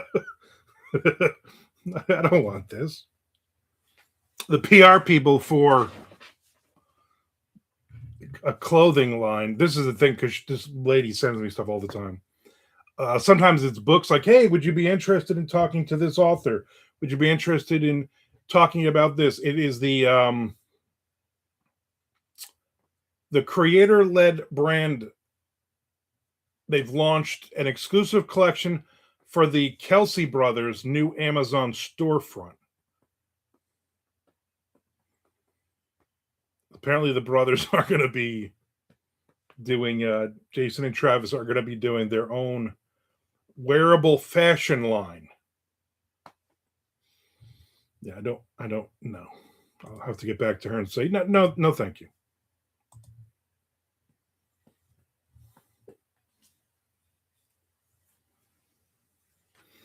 Ches, I thought Verlander was already playing with them still. No, he hasn't played with them in 10 years. 8 years, 7 years. We saw him 2018. That was the last year he pitched for them. Frank says, I watched Chevy Chase doc last night and it was surprisingly heartfelt. I have a new appreciation for him and better understanding of why everyone says he's in real life. I don't know. I don't want to watch that. I just don't care about him. Sorry for getting all excited.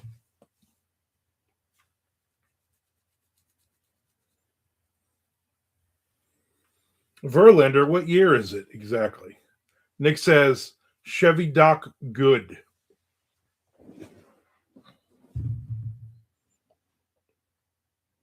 Chevy Doc bad. Oh.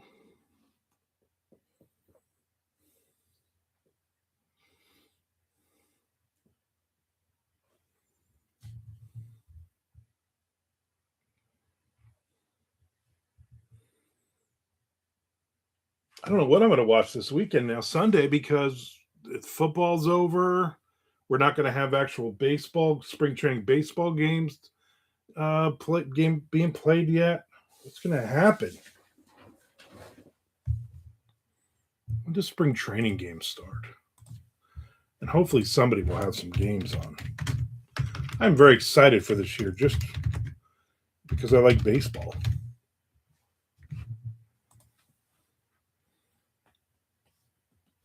February 20th, so 10 days from now.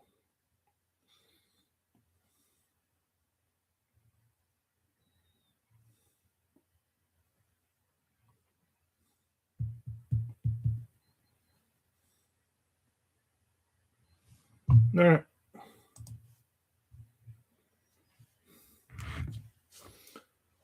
XFL reruns? No. Chevron Bartholomew Windsor Chase III. Is that his real name?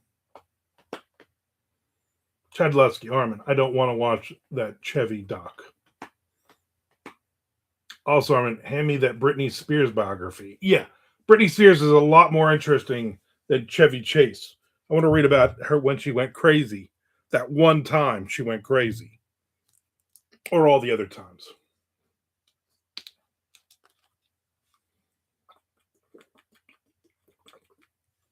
She's still doing those dancing TikToks where she's so like manic. Like she just seems like insane in those videos. Like she's just staring at the camera while she's shaking her little hips. It's insane. Chevy has a big butt. I cannot lie.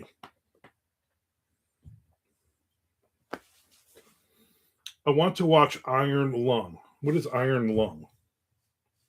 Let's look that up.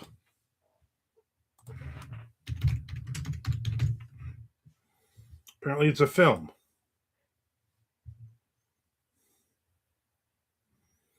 It's a science fiction horror film. Not interested.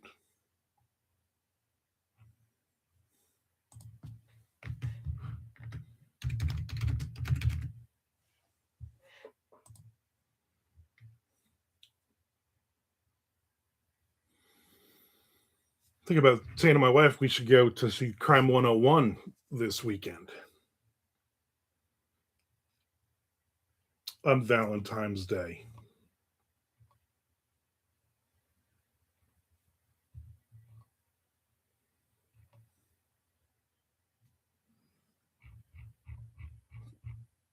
Mm. Frank says my daughter ran out to see it opening day. Mark Iplier. Speedhead says I'm waiting for her to start dancing with chainsaws. Chad says going to send you this cover I've been working on and have you beta look at it. Tell me your thoughts and see if it ain't grit lit right off the bat. Okay. I'm in.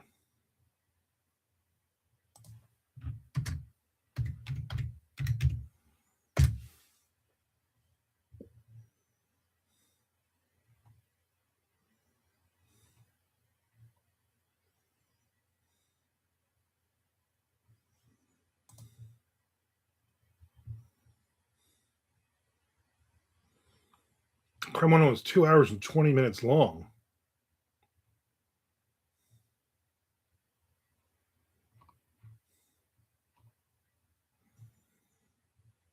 The problem is there's like nothing else I would want to see. I'll have to convince the wife.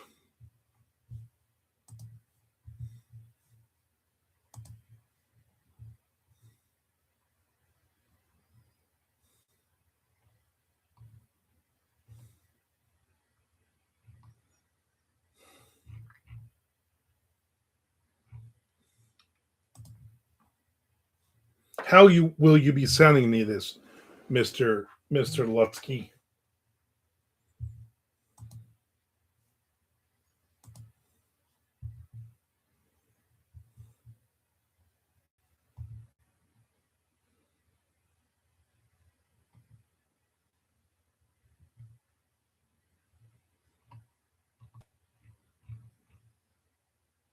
Nick says if we're sending you stuff, I'll get you my watercolor portrait of Wade Boggs. God, I would love that.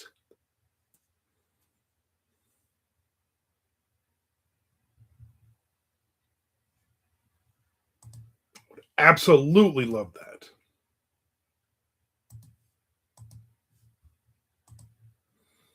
Remember, I was out to dinner one time. Me and my wife were out to dinner a few years ago. We were out in Tampa. I don't remember why. And I was wearing a my Red Sox Wade Boggs jersey T-shirt. At one point, I had like a dozen of them. I don't think any of them fit anymore. I don't think I have any of them anymore. And some guy came up and slapped me on the back. And he's like, I work for Wade Boggs here in Tampa. And I was like, oh, that's really cool. And then he just walked away. I was like, I had follow-up questions. Do you chicken with him a lot? You ever seen that guy drink 40 beers in one sitting? Did you know his mistress? Lots of questions. Charlie says, a couple of months ago, I told my wife I'd go see Wuthering Heights with her for Valentine's Day, and now I regret it. Yeah. Yeah, I don't I don't blame you on that. Oh, that just I don't know, it just doesn't look good.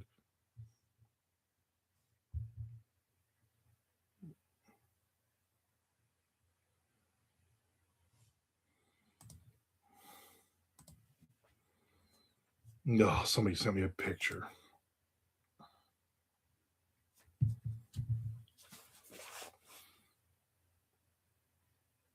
Here's what I'm going to tell you, Chad.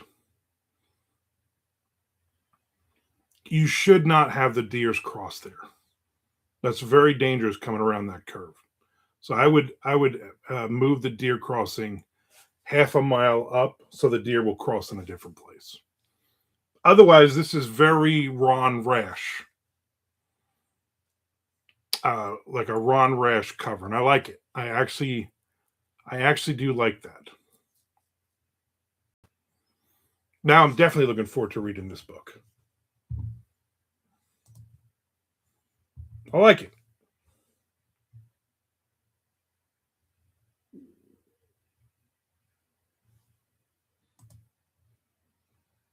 And Frank says, "Oh, chicken again for the 18th time."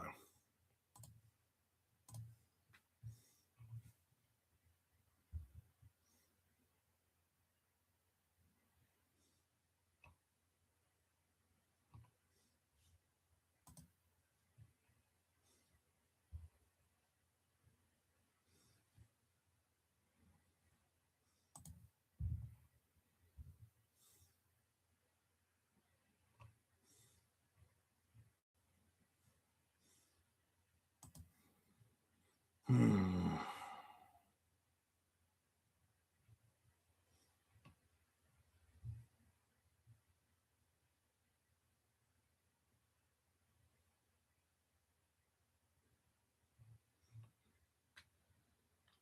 Chad is back.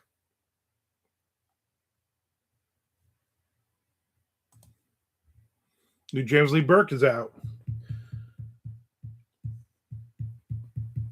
Chad says, "Well, no deer crossing at the dangerous curve." Got it. Because I'd feel bad for the deer. No, actually, I like that a lot. I like that a lot.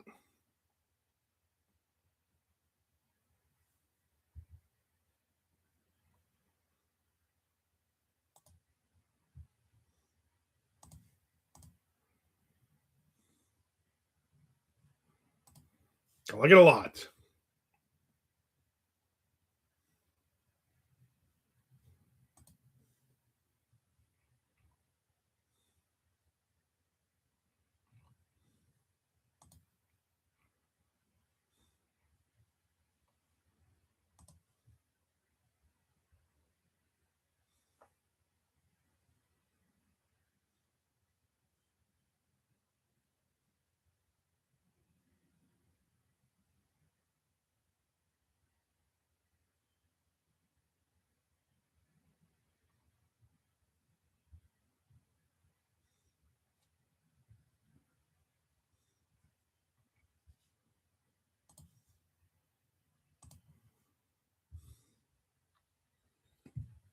Frank says, "Very Judy Bloom." That's what he's going for. Ron Rash meets Judy Bloom. You know what? Chad nailed it. Nailed it. Well, I've hit the 2 hour mark. I wonder what the most I've ever been on. I think I've hit 2 hours before. Maybe, yes, no. Somebody? Bueller? Get it? Because that guy's name was Bueller. Let me look real quick. Let me look at the live videos since I started this. Here's an hour and 43. There's 48 minutes. That's less. 2 hours. 2 hours and 1 minute and 53 seconds.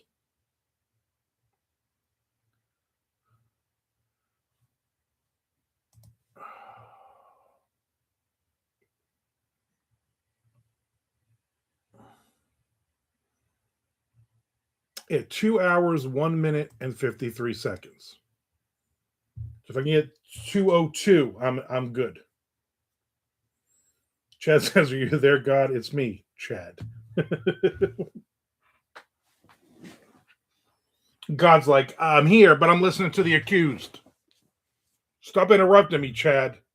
Move the deer crossing sign. You're going to kill all the deer." I mean, I got to go at least 2 minutes and 2 hours and 2 minutes, right? Or is it even really even worth being on today?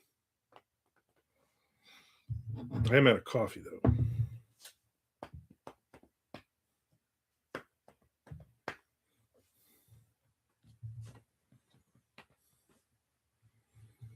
I also like to play this game where I go on Amazon every 5 minutes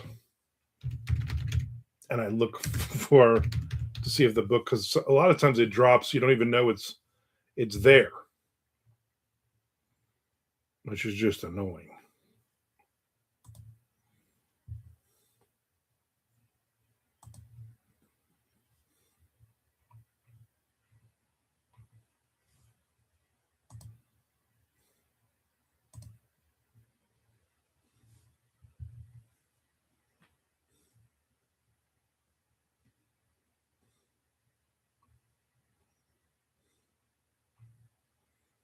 Why is that up there?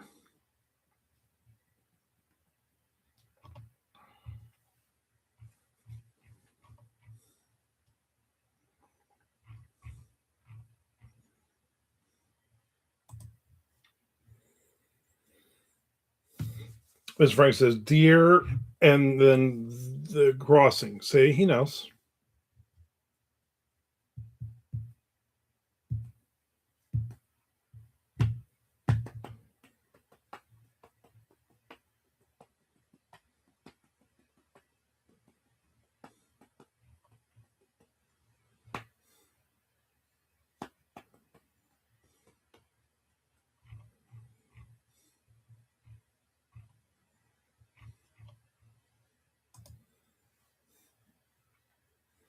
All right, so I've broken my record, I guess.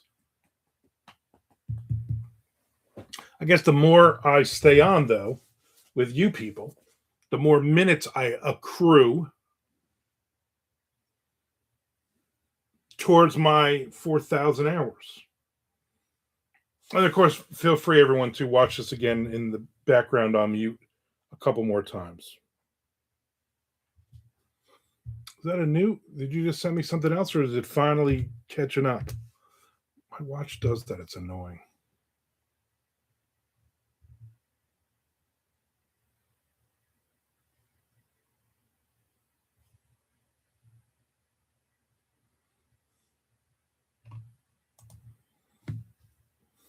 I like the first one better, Chad. There's a little more to it. But you did send it. I like the first one better.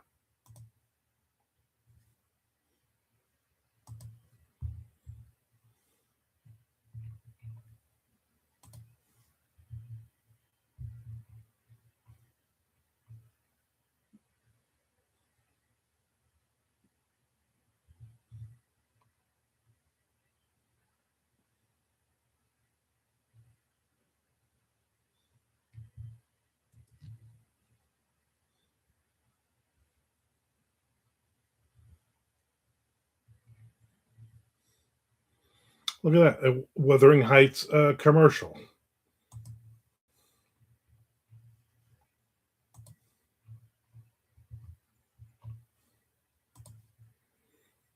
Do me a favor. Don't tell me how Wuthering Heights was, Charlie.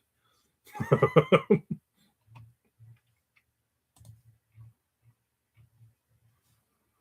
I already know.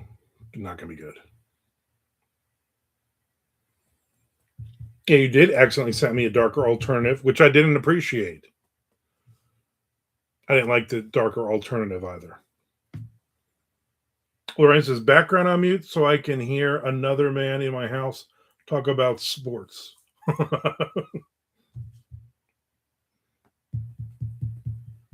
Nick says, Wuthering Heights would be better with Geezer. Well, obviously, I think he wrote it. Chad says, okay, thanks.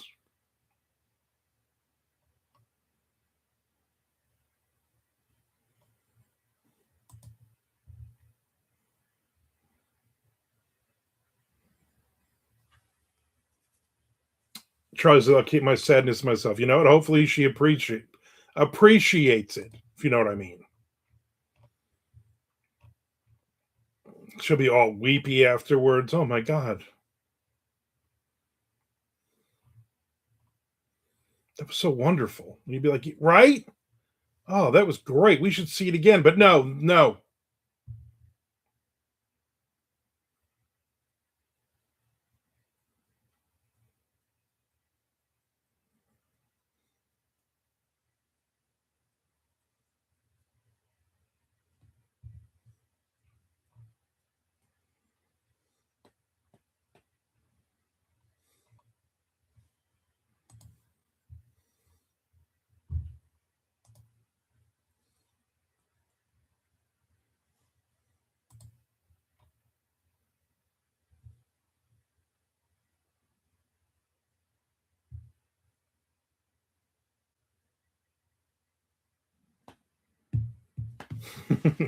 Maybe so is right, Charlie. Maybe so.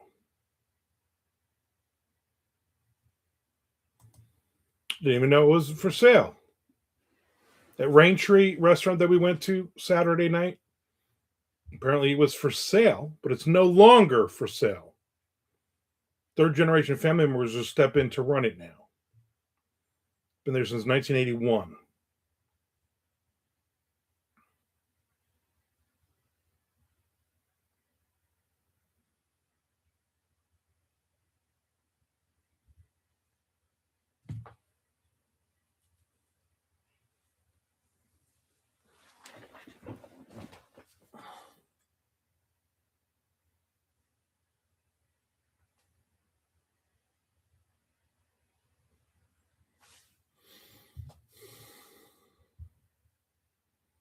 It's good. So they're not going to good.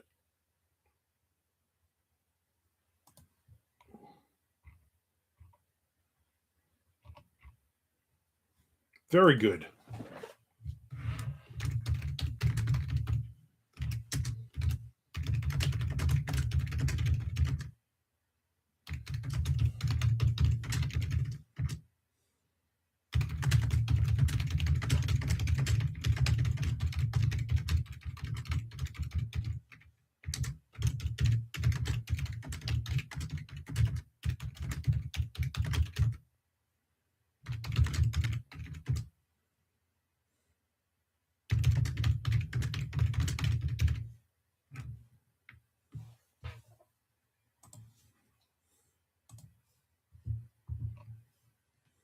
Good stuff.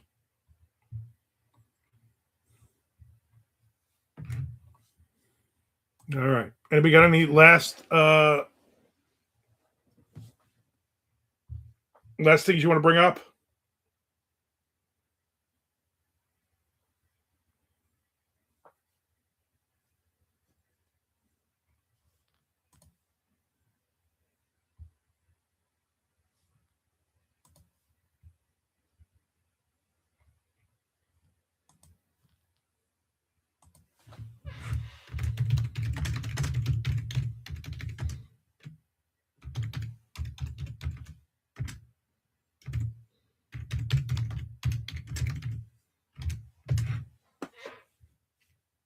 What is that?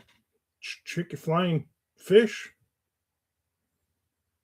Thanks for the steam. Chad says, "Did you catch out that band Bowden posted last week from the '80s? That sounds like Wasp." No. If I want to listen to Wasp,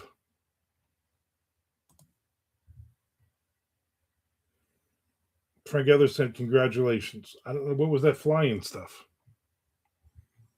I'm so confused right now.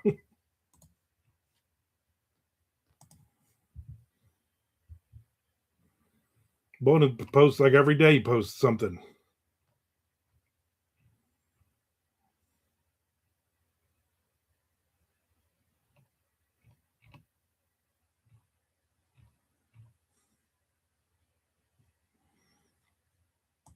There's John Bowden right there. I'm on Facebook. Let's see what he's been posting. Oh, the Toto album. Is that what you're talking about? Stream, not Steam. Damn autocorrect. I was like, what? What? Thanks for the Steam. I mean, I thought you were looking at me. I was like, I'm so good looking. To the Buddy Guy album.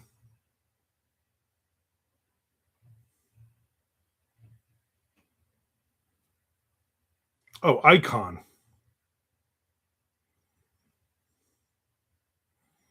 Yeah, I remember those guys.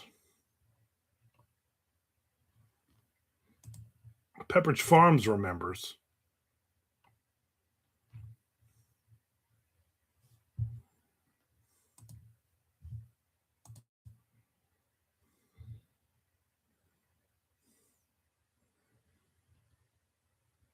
Go check out that band. You probably like it. Yeah, I actually have. I can't remember which one. I have a couple of their songs on my Spotify favorite songs to listen to. Lorraine says, "Got to say goodbye. Happy writing. Thanks, Lorraine, for popping in. Appreciate it. I will be back tomorrow. Try to do another couple 6 hours. We'll get some more writing and stuff in and whatnot. Thank you very much. I appreciate it. I appreciate all of you, all of you guys, for popping in, for watching for so long. That is good. Lorraine in Blood. Yeah, a band called Icon. That's what we're talking about. Band Icon. I got a three of their songs on my favorites. I just can't remember which songs they are right off the top of my head.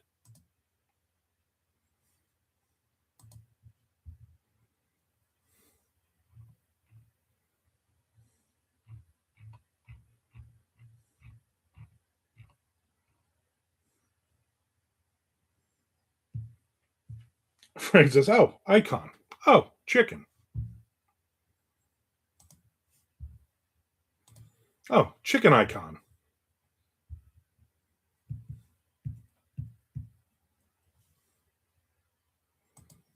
Oh yeah, I'm a chicken icon. Yeah. Oh yeah.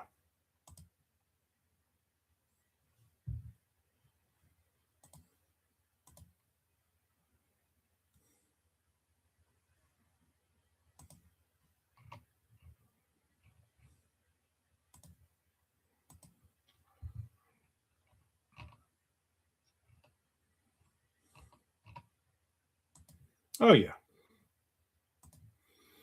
All right. I'm gonna rub that. I'm actually starting to get a little hungry. I did not eat lunch today. Probably make some chicken fajitas. I'll probably get some reading in or watching some television or something. I appreciate everybody hanging out with me. Please hit the subscribe button. I would appreciate it. And please watch many, many more videos like Chad Lutsky does to help me out. I appreciate that, Chad. Run them in the background. I don't care. I just got the same spam email. Increase your book sales rank. And from what I see of the messages, they're all the same, but they're by Raymundo Larson, Donald with an E, M. Mitchell, and Greta Rodriguez. All three, and they are 149, 154, and 204. Nothing's going to make me want to get suckered into your spam thing than sending me 3 messages in like within 12 minutes. Spooky Dad, you take care. Tell me what to do. Appreciate everybody. I will see everybody hopefully tomorrow. Same time. Can do this. I'll get some writing in tomorrow. No more formatting though for me, which is good.